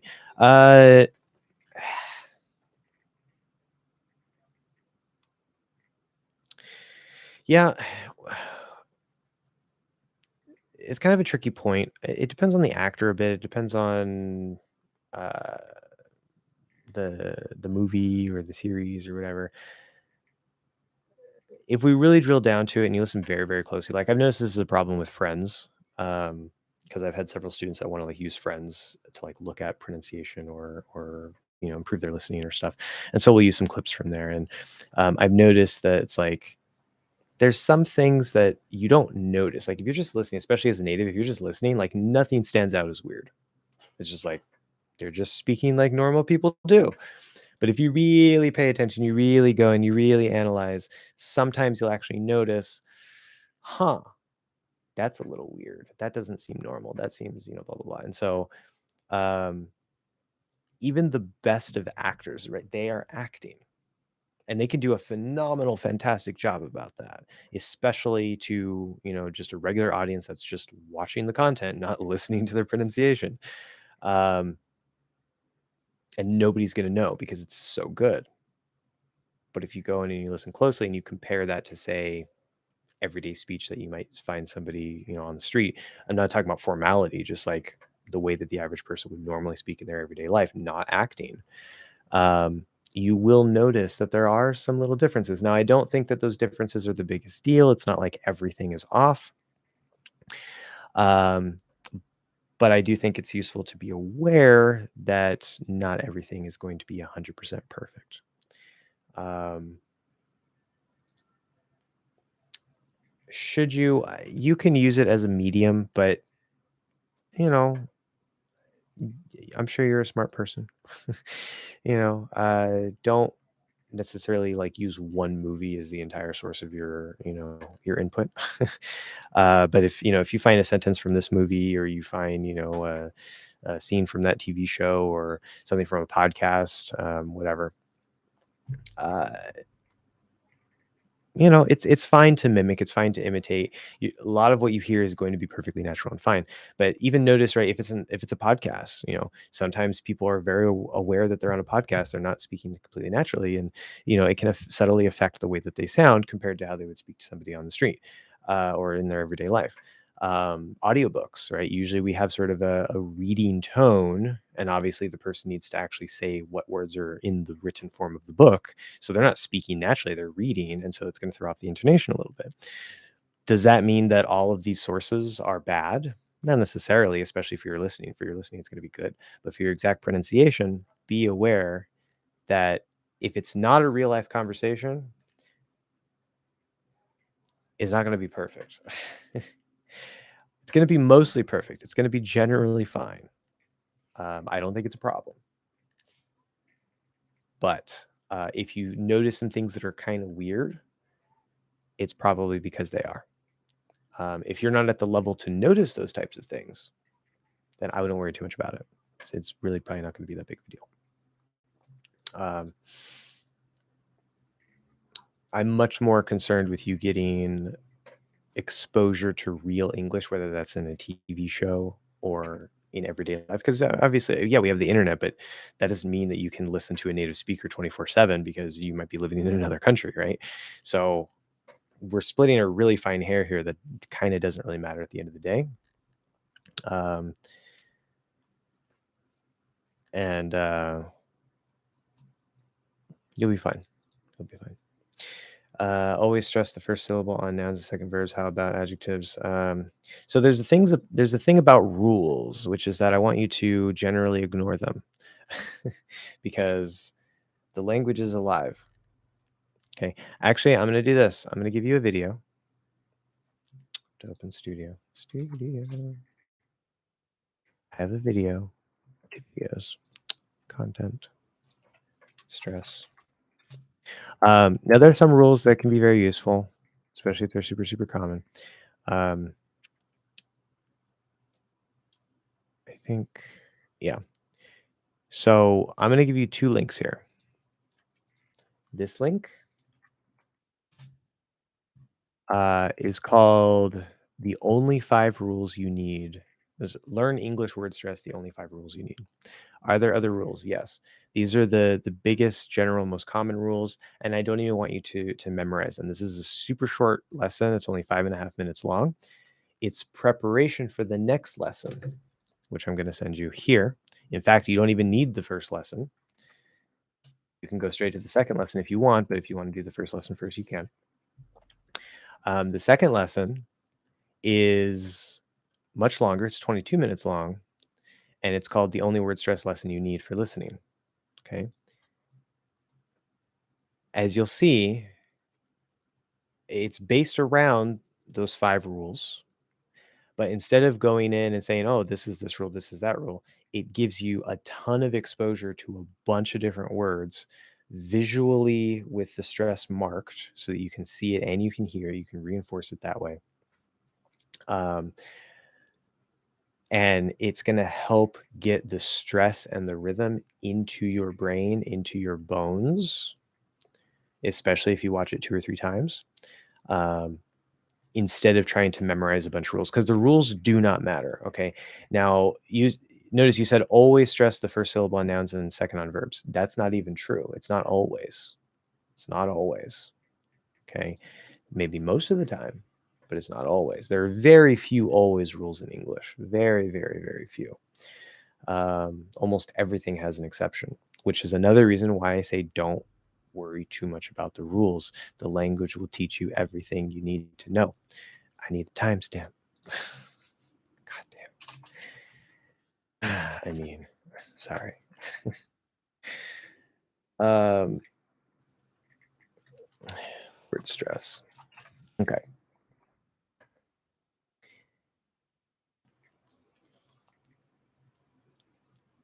So focus on feeling the stress. Don't focus on the rules because even if you memorize the rules, that's not going to help your listening. That's not going to help you feel it. That's not going to help you use it properly unless you're going to sit there and analyze everything you say and you say, okay, so let's see. So nouns are always or usually stressed on the first syllable and the second is on verbs. Okay. So I want to say you're talking to somebody, somebody's right here and you want to tell them, you want to ask them, do you like dogs? And you say, okay, well, those are all one syllable. Let me give it two syllable words. So, can you answer? Answer is already an exception as a verb. Answer, it's stressed on the first syllable. There you go. But can you? I can't think of a word or a sentence with more than one syllable. They're all just one syllable words. The building is really tall. Okay, so you want to tell somebody the building is really tall, and so you say, okay, so I wanted to say this to this person. Okay, building is a noun. Stress goes on the first syllable. Okay, the building is really is two syllables too. That's not a noun or a verb. Oh no, I don't know. Is it really or is it really? It's just like grammar rules, like trying to avoid grammar mistakes. It's a slow and painful way. You're going to make things difficult for the person listening to you. Nobody's going to want to talk to you. Okay, feel it. Feel it, feel it, feel it. And the way that you start to feel it in this case is through this second lesson that I gave you. I'm not saying that's necessarily sufficient in itself, but it's definitely a good place to start getting the rhythm and the feeling of the stress into your brain, into your bones. You want to build the feeling for it. I do talk about adjectives in that first lesson. There are adjectives in the second lesson. But then what about prepositions? Well, about is stressed on the second syllable, but I guess forward. Is forward a preposition? Should be, yeah. Forward is stressed on the first syllable. Okay. So it's like, well, who knows about prepositions? It doesn't matter. Like it's stressed how it's stressed. Learn to feel it. Okay. Can you guess how many years it will take to get the hang of the language? That depends on a lot of factors. Depends a lot on you, your consistent exposure and or practice to the language. That's going to be the single biggest factor. If you spend most of your time now, I know if you're not living in an English speaking country, it can be a little hard.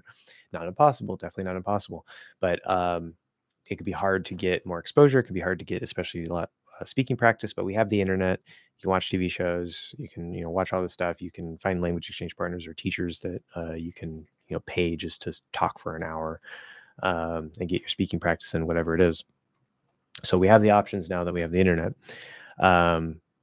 It's doable, not necessarily easy, but uh, you could become conversationally fluent in as little as 1 to 3 months. It's possible. Is it the best approach for everybody? No. Is it much more stressful? Yes. um, is it possible? Yes. It's very possible. Doing it in 1 month is really, really, really hard, but it has been done. Doing it in 3 months is more manageable, a little bit more realistic for most people, but still not easy. Now, that's conversational fluency. That's your ability to speak and generally kind of understand. You will have weaknesses in listening. Okay. If you spend most of your day speaking your native language, guess what? It's going to take you a really long time, if forever, to develop your English speaking skills. You need to spend time speaking English if you want to be able to speak English. It's as simple as that. You can't expect to learn how to play the piano if you never sit down and play the piano, like I was saying earlier. If you want to improve your listening, guess what you have to do? You can't have your nose in a grammar book all day learning grammar rules. That's not going to help you. Okay.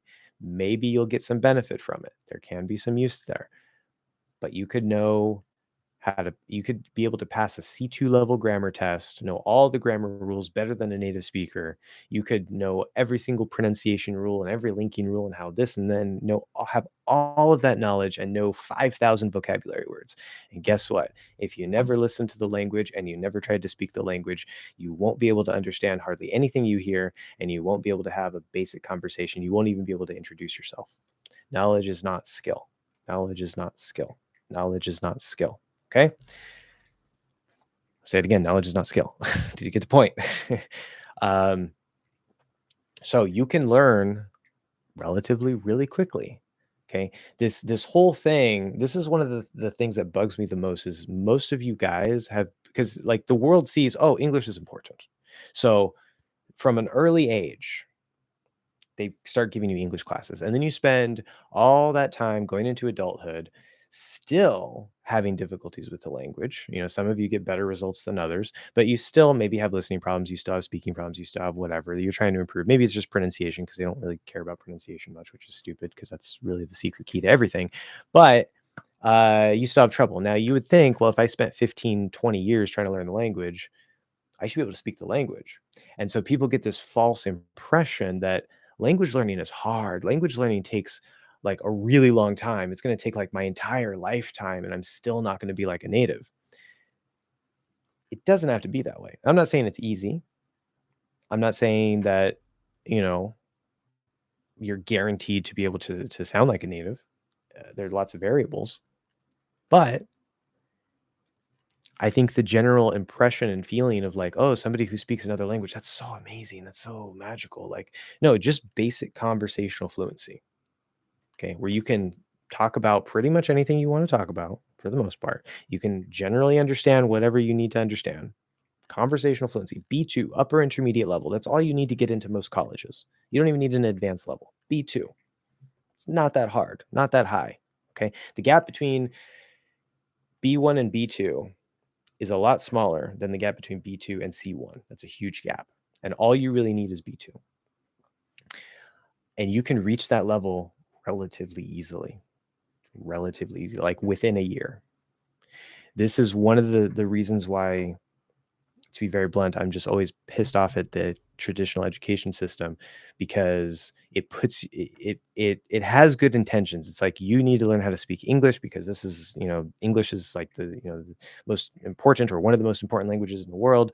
And so we want our population to succeed, and you should all be English speakers so that you can go out and succeed in life. That's a great idea, except their methods are horrible and they don't actually give you the language and they put you through all this academic nonsense that sometimes they teach you things completely wrong, like don't put prepositions at the end of a sentence. Oh my God, I'm ranting.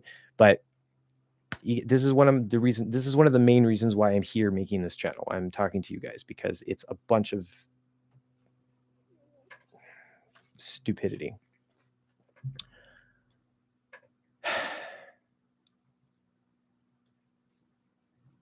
Hopefully you get what I'm saying. It needs to change, especially the thing that bugs me the most is if they start teaching you English at, say, the age of like 4 or 5, like as soon as you get into school. Guess what? Wake up, world. We have TV. We've had TV for a long time, but we also have, more importantly, the internet. You have access to pretty much everything on the internet. Okay. Now, all you have to do for a child who is, say, between the ages of 2 and 6, you want them to learn English? Guess what? Put them in front of the TV as much as possible, and they will absorb the language. Look, there's a use of absorb. They will absorb the language. Okay. You don't have to put them through a bunch of classes. You don't have to give them a bunch of academic grammar rules and nonsense. Put them in front of a TV and they will absorb the language. Okay. Now, learning how to read and write, that is different. That is different. Natives learn how to speak and listen first, and then we go to school and we learn how to read and write. So schools are good for that. Reading and writing is more of an academic thing. Literacy is more of an academic thing. That's a separate skill set. Okay. But learning how to speak the language, learning how to understand the language, especially learning the pronunciation, put your child in front of the damn TV. Anyway, yes, they should also go and play and do all this stuff. They shouldn't be in front of the TV necessarily all day, but they should be in front of that TV a lot if you want them to learn a language. Okay, they will sort it out.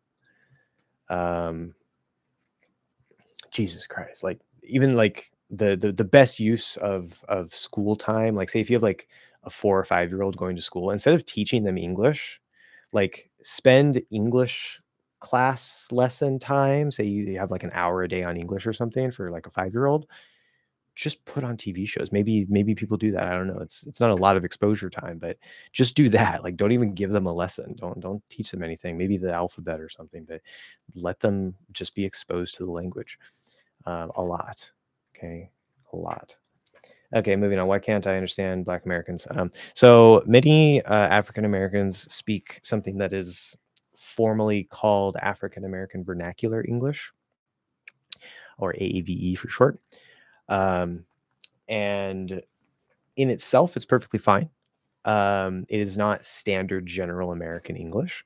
And that's probably why, because when you're taught English, when you're taught American English, they teach you standard general American English. But there's changes to the grammar, there's changes to pronunciation within African American vernacular.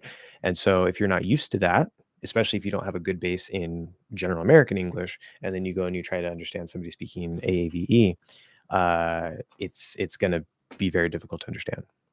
So that's why. Now, that doesn't mean all Black people speak that way, right? In my experience, an African American can sort of switch between the two. Like that's not a problem. But it's a dialect. It's a dialect. You know, like if I start talking with more of a Southern accent, right, I'm switching into maybe a different dialect. I might use other certain different words that I don't normally use, but probably not because I'm just trying to imitate the accent here, you know, whatever. So I'm speaking differently. Okay, it's regional. That's not standard general American. And you probably had difficulty understanding what I was just saying there. So that's all it is. You're not exposed to it enough. You don't have a solid enough base in English to sort of be able to filter things out. So that's perfectly fine. Saying watched you is kind of funny. Watched you, watched you, watched you, watched you. Because you have the ch and ch, I guess. Watched you, watched you, watched you, watched you. Our native speakers see too. Uh, I mean, that's sort of like, I guess, the ideal, the basic idea. But if you ask, I've seen several polyglots talk about that point, especially the ones that speak more than, say, like 5 or 6 languages. And they generally seem to agree that C2 is C2 is described as native-like or bilingual. And you're definitely super solid, like you're really high. But if you ask most polyglots, they seem to say that there's still a gap between C2 and true native. Now, that might be a little discouraging, but like given the fact that B2 becomes very comfortable, most people get stuck in the B2 level because they're comfortable. Okay. Now you think, well, B2 is only intermediate, and yet you can comfortably use and understand the language just at upper intermediate. Okay. So then, and there's a big gap between B2 and C1. C1 is just like advanced or professional, whatever. There's a big gap between that. So that if you get reach C1, you probably already sound native like maybe your pronunciation is off, but like your grammar, you probably have maybe with the articles or a couple of prepositions here or there. But for the most part, like you probably might, you know, fool a native in terms of grammar, you know, if your pronunciation is off. But that's already super good, right? Like most people don't even need to reach that point. And then to go to C2, there's an even bigger gap between C1 and C2. And then these polyglots are saying, well, there's even more beyond that to reach true native. So for the average person, B2 to C1 is definitely fine. Like that's all you really need. The people who really, really, really love the culture, love the language, love the history, like this, they're just like, say like Japan is just the best thing ever, right? And just like I want to like know everything about Japan and like live in Japan and like move become a Japanese citizen and all this stuff. Like those type of people are the ones that should go to C2. Now you don't necessarily have to have that to go to C2. Like if you just really love the language, you can keep going. But those are the people that maybe C2 is more for, and then beyond C2, like where like I'm going to permanently become a resident of Japan and live there for the rest of my life, like hopefully it's another 50, 60, 70 years. Um, so I'm basically like, obviously I'm not going to be Japanese. I'm not born as a Japanese person. I'm not trying to be Japanese, but essentially I'm trying to like become part of Japanese society. Like that is like, if that's your goal, then you're naturally going to wind up at that C2 point. You're going to go beyond that C2 point. You're going to get closer and closer and closer and closer and closer to true native, as you spend your life there. So you don't really need that. It shouldn't be discouraging. But yeah, native speakers would probably be beyond C2. At that point, I think we're really kind of just splitting hairs.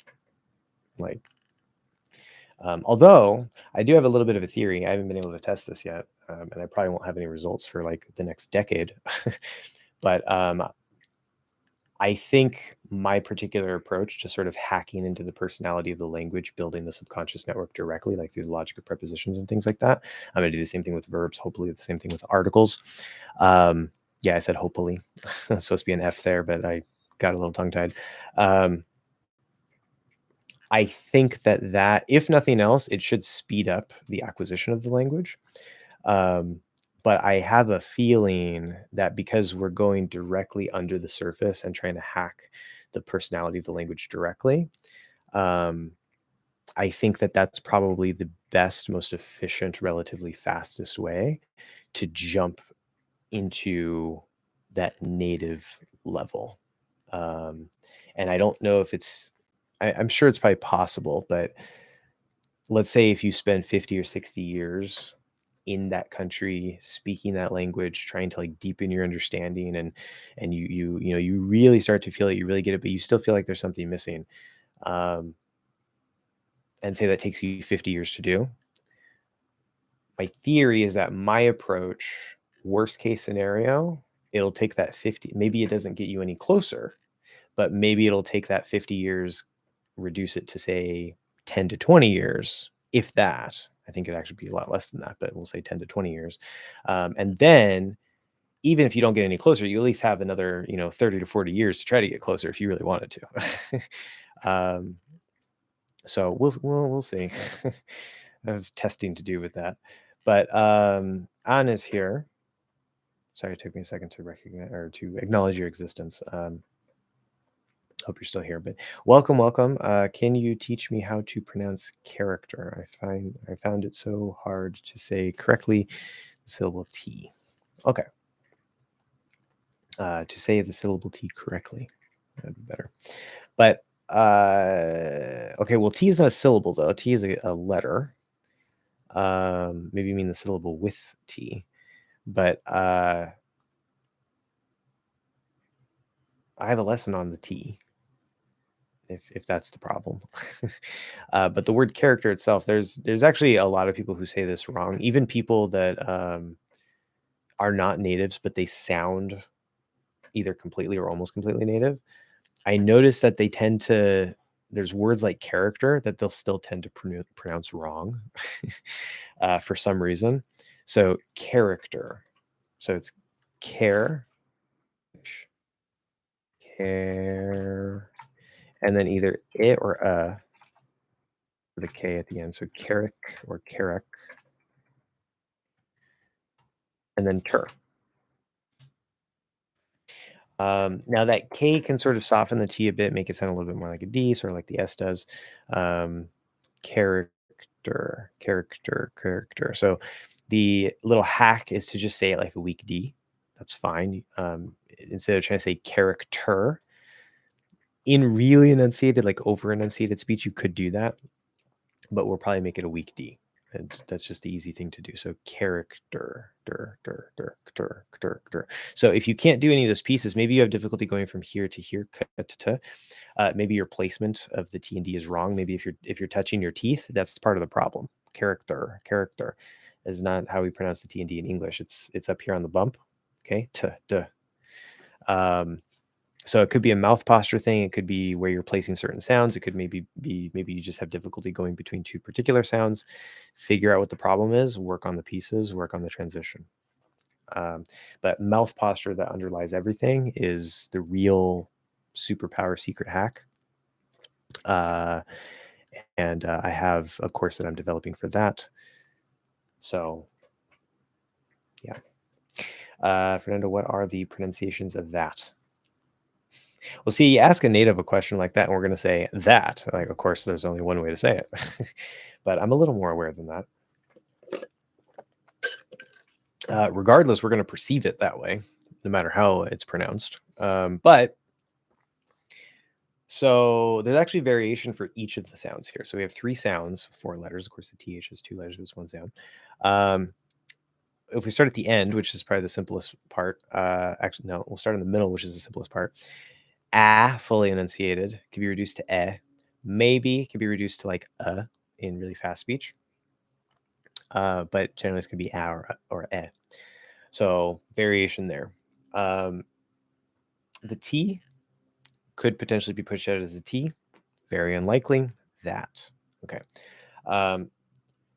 Could be stopped, especially a glottal stop. That. Probably very, very common. Depending on the next sound, if it's a vowel, it'll probably flap. That is, or might contract to that's. If it's that's, there's actually no T there anymore. We're just pushing the S through the T, so that's the TS illusion. But it was like that. Always, that always, that always. We flap the D into the vowel. If it's a Y, what? Wait.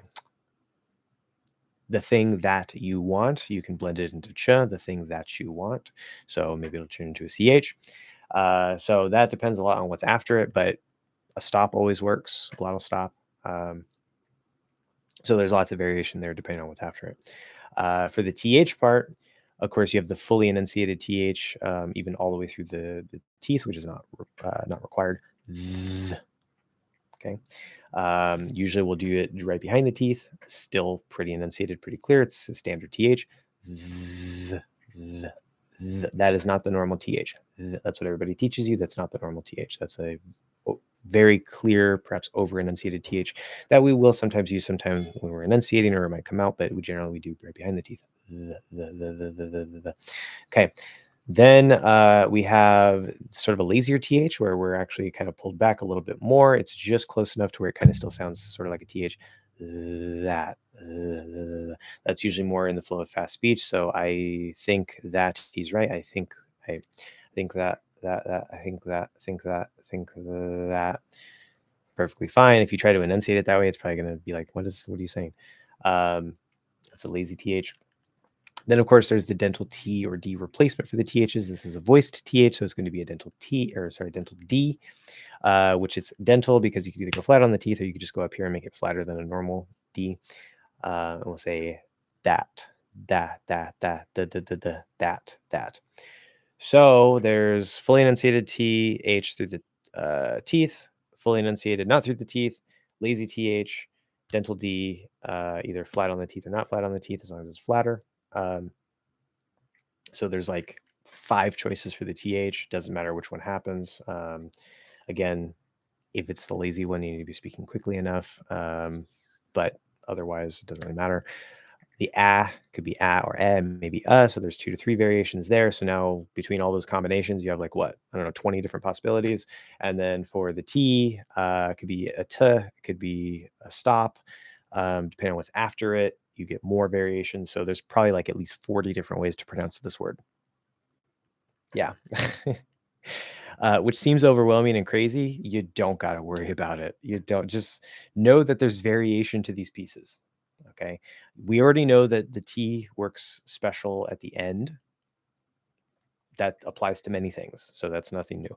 We know that the TH has a range of pronunciation. That's nothing special. That's nothing new. The core thing you need to know for this is that the a can become maybe and that's the most significant thing for the variation there. As long as you do some sort of th and then you don't mess up the t at the end, you don't change it into something crazy that it shouldn't be, uh, and you get the vowel right, then it doesn't matter, right? Whatever comes out, comes out. So, but yeah, that's real speech. I've already watched Titanic for the third time. I'm still crying right now. Okay. Do I write it properly? So we probably say did because you just wrote it. So did, now it's past. But I've already watched Titanic for the third time and I'm still crying right now. That does seem correct. We'll probably put the before Titanic, but especially as like because we know it's going to be the movie, so we might not say the word the. I've already watched Titanic for the third time, and I'm still crying right now.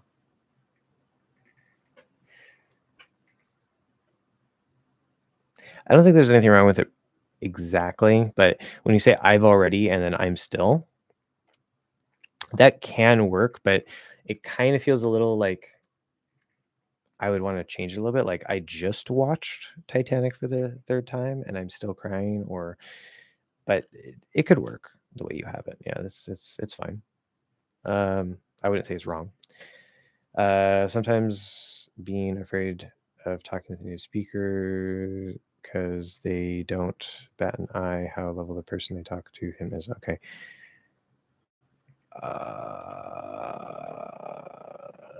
They don't bat an eye at the level of the person they're talking to.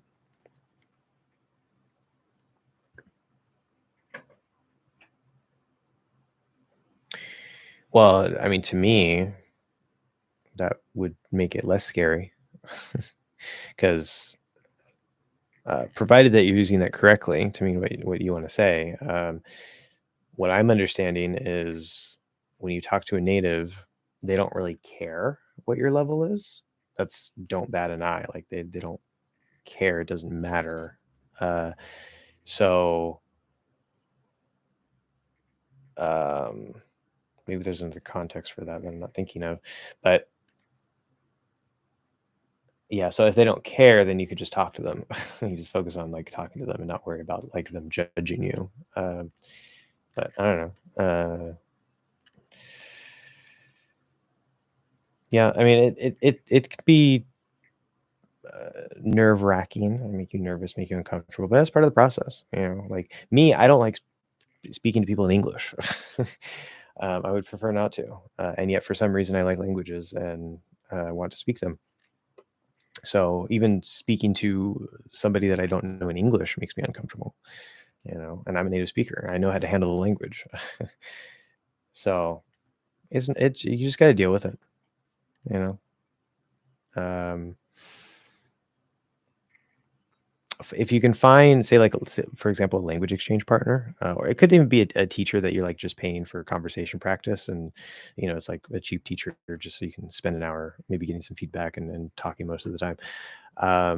But you're going to get used to that person, especially if it's a language exchange partner and you started about the same level. Like my first main Spanish partner that I had, her like she knew a lot about English, and her listening was like kind of okay, but she mostly knew a lot of words and grammar, of course, you know, like you guys were taught.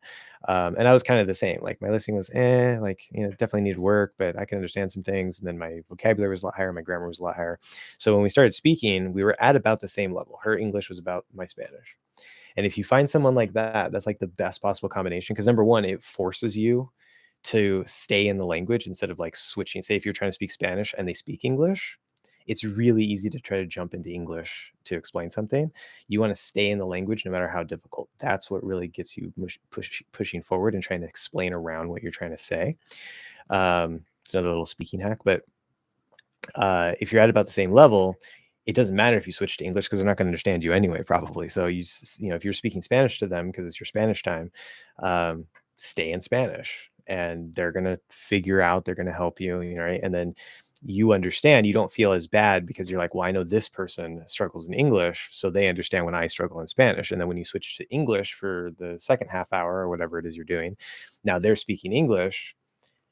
And so they feel more comfortable because they know that, like, okay, I just listened to him say, pronounce, butcher my language and, speak horrible Spanish. Now he's going to listen to me butcher his language and speak horrible English, right? And so you can learn together that way. Um, and that's really a good combination if you can find somebody like that. Italki again is a really great place for that.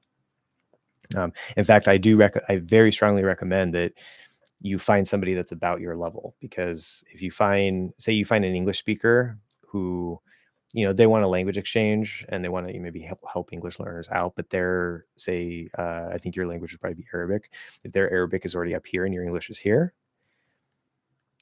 it can work, but it's not going to be the best match. Because it's through that struggle that you really learn how to like handle the language, and you can push through those mistakes more easily. You're in a better mindset to do that. Okay, when are you going to accept new students for your mouth posture lessons on italki? I'd like to take lessons with you.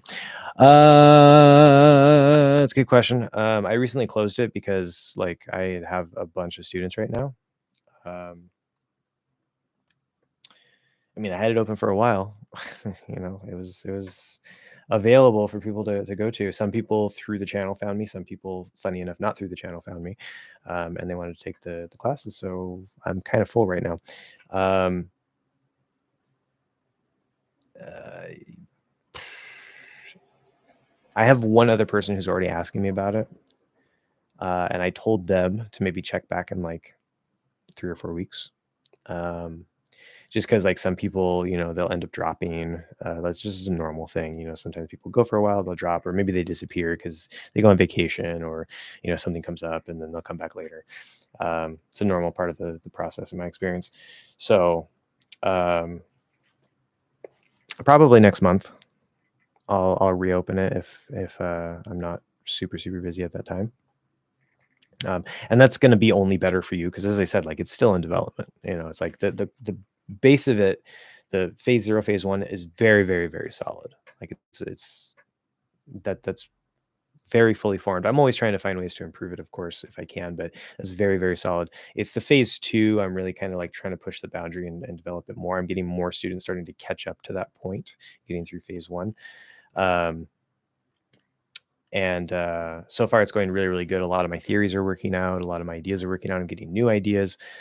So, if you take another month to wait before signing up, hopefully the course will be just that much more farther along and ready for you to kind of just sail through until you reach the edge of it. So it'll be coming. I might announce it, hey, mouth posture course opening again. But yeah, just hang tight. Hang tight. I will be putting out this month for sure.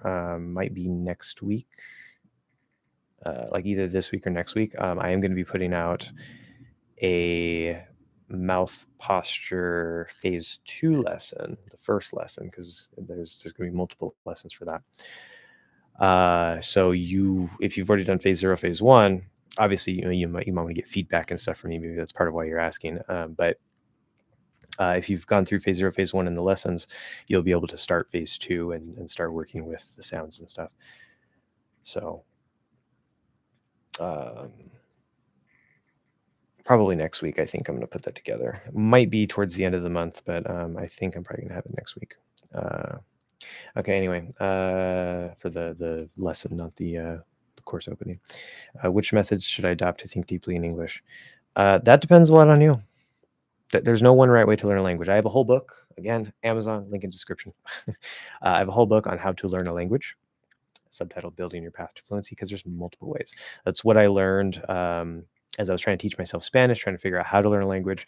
I found, the what I like to call these days sort of like the first generation, the first big wave of internet polyglots. because now there's like some more that I've seen here and there. But like Benny Lewis, Fluent in 3 Months guy, Steve Kaufman, the creator of link.com, and also link in description. um, he's I call him the input guy because he's lots of listening, lots of reading, lots of listening, lots of reading for a certain period, and then he'll focus on speaking. And then Luca Lampariello has this 4 horses approach and all these interesting ideas, reverse translation, some ideas I've taken from him. Idausen Ness, of course, the king of pronunciation. I've taken some ideas from him. A lot of the things that I hear him talking about, I naturally either discovered myself or thought of myself. Like the term micro adjustments, we both happen to naturally come upon that term. So some other people, some other ones that I didn't pay as much attention to, but they should be mentioned as well. I just can't think of them right now. There's one person in my head, I can't remember his name, but anyway, this first big wave, those are like the 4 big ones that really stood out in my mind when I was doing research. But I was looking at all kinds of techniques, all kinds of everything. And there's more than one way to learn a language, right? Everything works, but not everything works for everybody.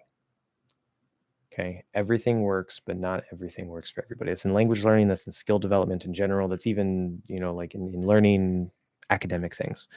For some people, self-study is really good. For some people, classes are really good, et cetera, et cetera. Unfortunately, the classes tend to be poorly organized for skill development, especially in languages, but, whatever.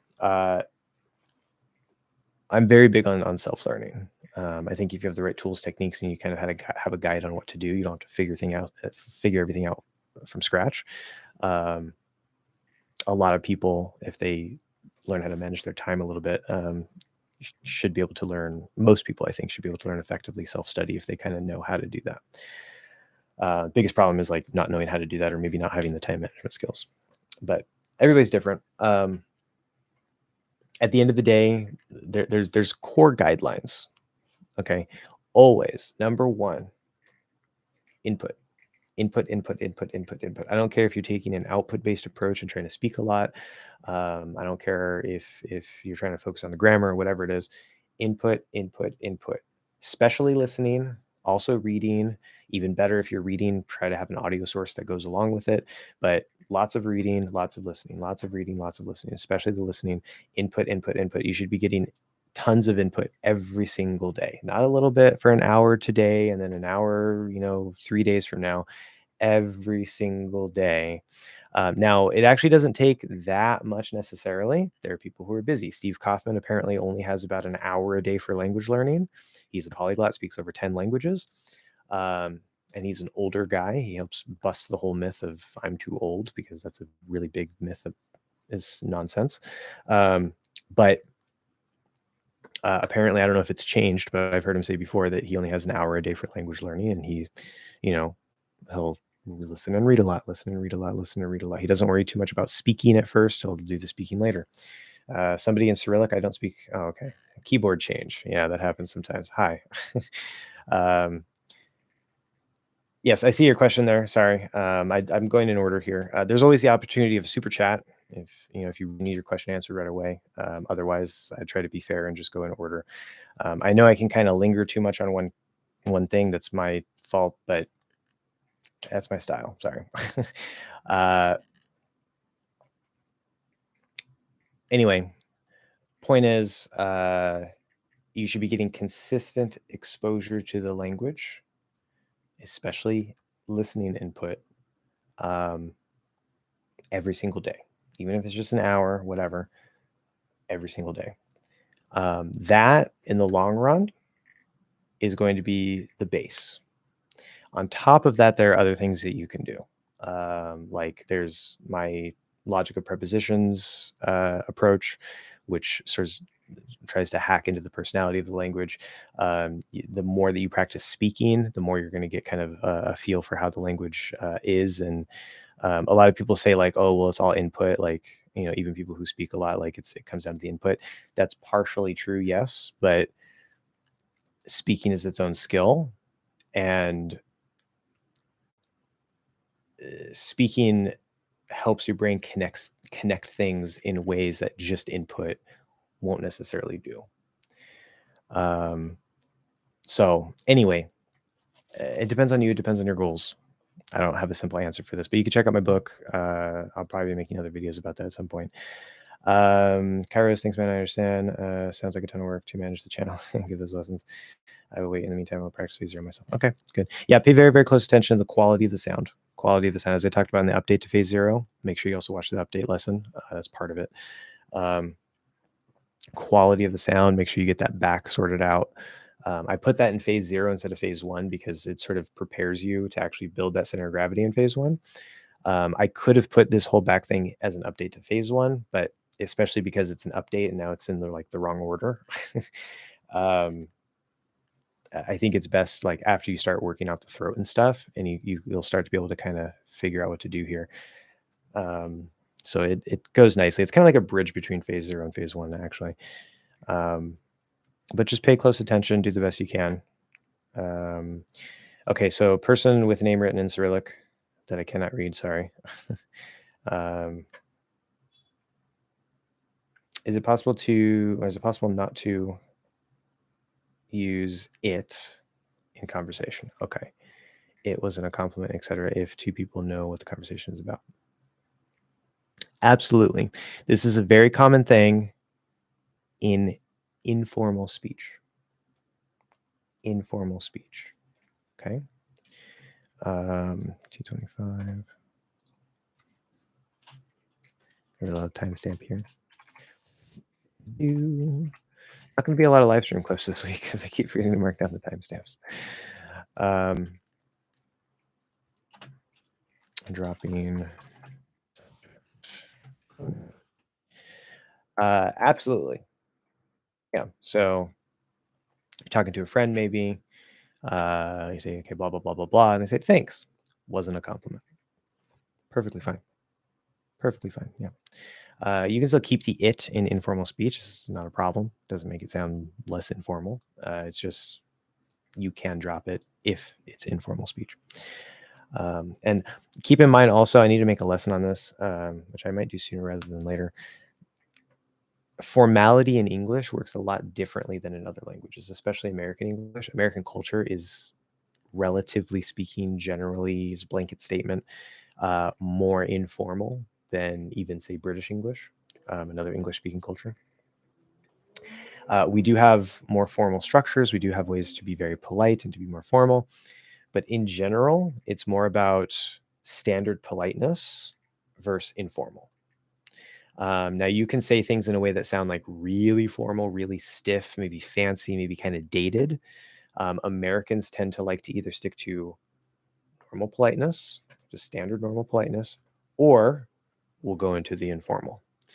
And we tend to use the informal maybe in places where, depending on your language, you might not expect us to use the informal, like say at work.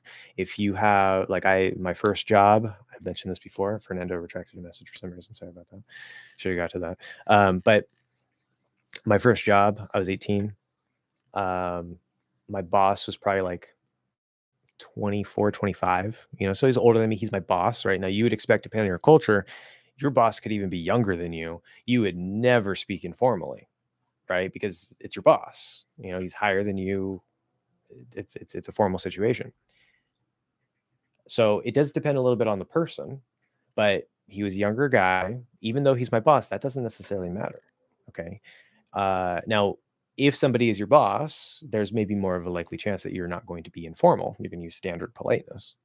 But it's very common, especially if you have a younger boss, that they're going to speak to you informally and you can speak to them informally. Obviously, there's a certain line. You don't want to be like throwing curse words around necessarily, anything like that. But it's not like I have to use this, particular structure because I'm talking to my boss. No, it's just like I talk like a normal human being, and I say like, hey, what's up, boss? Most bosses don't care about that. Like, it's perfectly fine. It's a normal part of American English speech. I don't have to say like, how are you today, sir?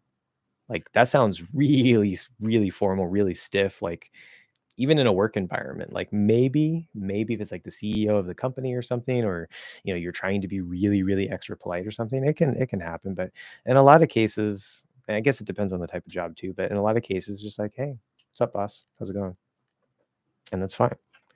Um, so that's another lesson I want to make, is like how your culture's use of formality versus informality might be drastically different when if you try to line it up to English, where like your normal formality would be way up here that we would like never use or almost never use. And then your informal might even sometimes clash with our standard politeness, what sounds okay to us in any situation, where to you in your language, it's just like way informal. Like I don't know exactly how it's going to match up between any particular language, but we tend to be less formal overall in American English. Um, so anyway, it's 2 o'clock, guys. It's 2 o'clock. 11:30, 12:30. It's been 2.5 hours. I can't count, so I have to use my fingers.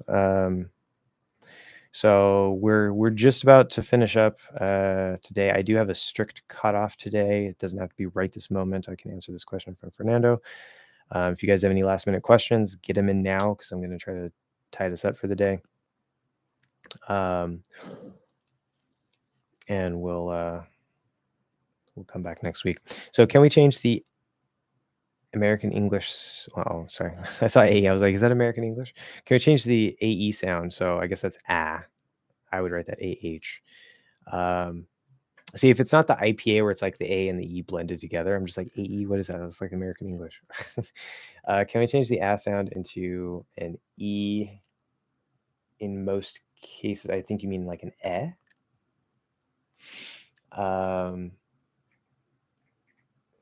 Like either use IPA or use my transcription. Because this is very confusing. Like I can at least read the IPA even if I don't like it. Like the AE sound in the word animal, amp, or bad. This is a little bit of a trick, especially when it's before N or M. There's variation. Generally speaking, the short, simple answer, is supposed to be so there's the thing before N, like saying man instead of man, which to me still sounds horrible, but like if I try to say it that way. I think the reality, remember, there's the lazy This is the secret key that nobody seems to like talk about or be aware of. There's the lazy which I've been talking about for a while now. If I do animal, amp, bad. Okay. Now you're going to notice a little bit of difference before N or M, as I've talked about before, partially because there's extra nasality in it. There might be a little bit of change here or there, but it's still basically Okay. And then there's the lazy So if I say cat, okay, don't have to worry about the N there, right? Cat, cat, cat, cat. Okay, we hear a nice good right? It's very solid. Now let's do a lazy Cat, cat, cat, cat, cat, cat, cat, cat, cat, cat, cat, cat. Now let's say I do an ca, ca, versus lazy eh, ah, eh, ah, cat, cat, cat, cat, cat, cat. They sound a lot closer together than and right?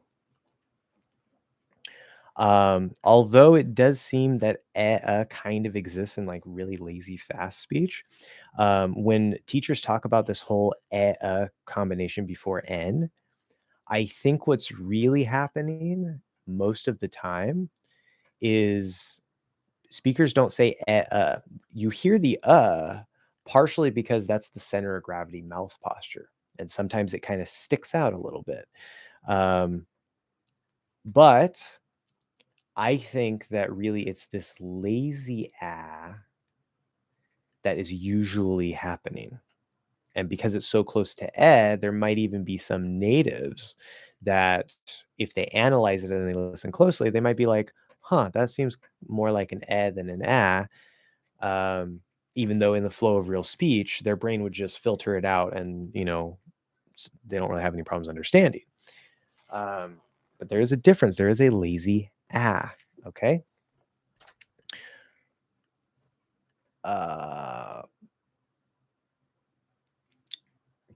So notice I just said can reduce to kin, or kun. Kin and kun are the most common. You can even actually eat the vowel there, but kin is also possible. Animal. Now, if you say it clearly, if you say animal, no, absolutely not. If you say instead of amp, you say imp, no. If you instead of saying bad, if you say bed, it's a completely different word. No. However, what if you're speaking quickly and kind of lazily? Can you change it all? Not just a lazy act. Can you change it into eh? Let's see. If I say I really like animals, I really like animals. I really like animals. I really like animals. Still sounds kind of weird to me. Maybe possibly it can come out that way, but it seems kind of weird to me. Let's say you have to amp up the volume. You have to amp up the volume. You have to amp up, amp up, amp up. Maybe it can come out that way, but it sounds a little weird to me. If I say he's really bad at math, okay, he's really bad at math. He's really bad at math. He's really bad at math.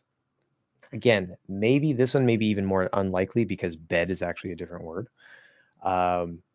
Possible. I can imagine it in really fast, really lazy speech, but there's not even an N or M after this, right? The N and M can help obscure things even more and maybe make it a little bit more acceptable sounding, but it still sounds a little bit weird to me if I try to intentionally make it an eh instead of a lazy ah. Now, let's say I put the lazy ah in all those. I don't remember the sentences I said, but if I say I really like animals, okay, I really like animals, I really like animals, animals. I really like animals, animals. Now, to you, that might sound more like an eh, but I'm not saying eh. I'm not saying I really like animals. I really like animals. Eh, ah. Animals, animals. I really like animals. I really like animals. I really like animals. I really like animals. Especially in the flow of speech, I notice a difference. I can hear it. It's very, very small. And of course, I'm producing the difference, so I know I'm making the difference for sure. For you, you might not even hear that. Okay. I think that's the core part of this is there's the lazy ad that kind of messes things up and gets in the way, and it can even confuse natives if they're trying to analyze it. But in the flow of actual speech, just understanding, natives will just understand. It's when we break it down and we analyze it. Like I just analyze it. I didn't say analyze it. I said analyze it. And it's a lazy lazy so generally, I even if sometimes the might reduce to that is not something that I recommend you doing ever. Just because something can possibly happen, especially if it's in really fast or lazy speech, doesn't mean that you have to do it and doesn't mean that you should do it. I recommend just completely ignoring that. Don't even try to do it. No. If you're trying to get around doing the sound, it's a common sound, and if you want to sound American, you have to use it. So you might as well just use it. Like, figure it out. Okay, what's the difference between? Oh, I see. Okay, so BTW. See, when you see BTW means by the way. It kept confusing me because I noticed that in one of your other comments too. So maybe between could be reduced to BTW, but when we see BTW, I'm pretty sure we're going to think by the way.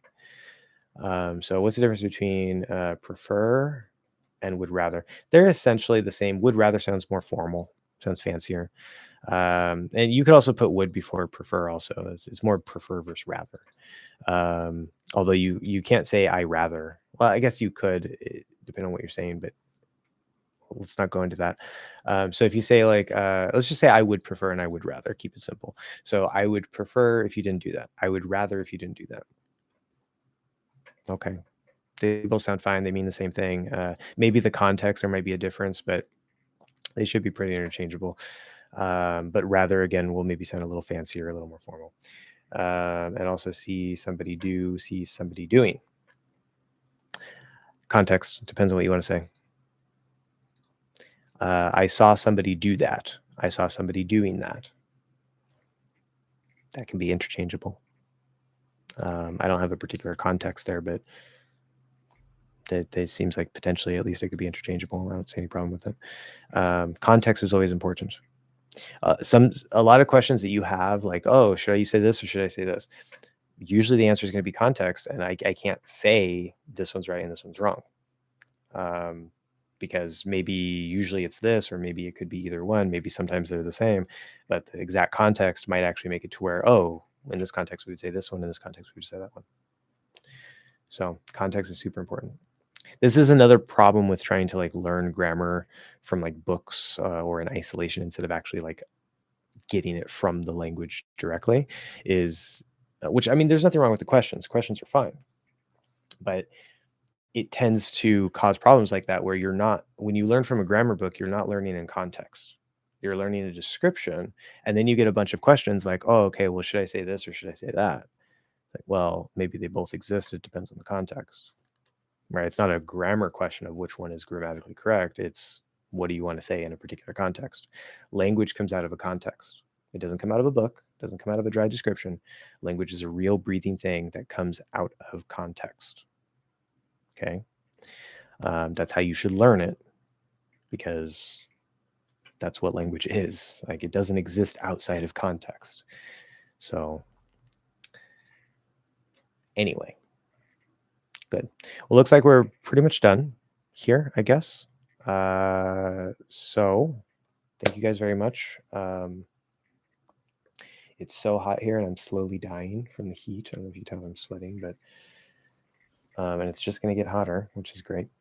So we'll be here next week. I'm thinking about putting like a weekly schedule for like YouTube community members. If you hit that blue join button. I don't know exactly where I would post it. I guess I have to like put a Google Drive link or something. But like, and it's not necessarily like a made in stone, a set in stone thing, but it'll give you an idea of like, oh, hey, this week, this should be coming up. And I'm looking forward to that. I'm kind of thinking about doing that. I don't know if that's something you guys would be interested in as like a perk for being a YouTube member. But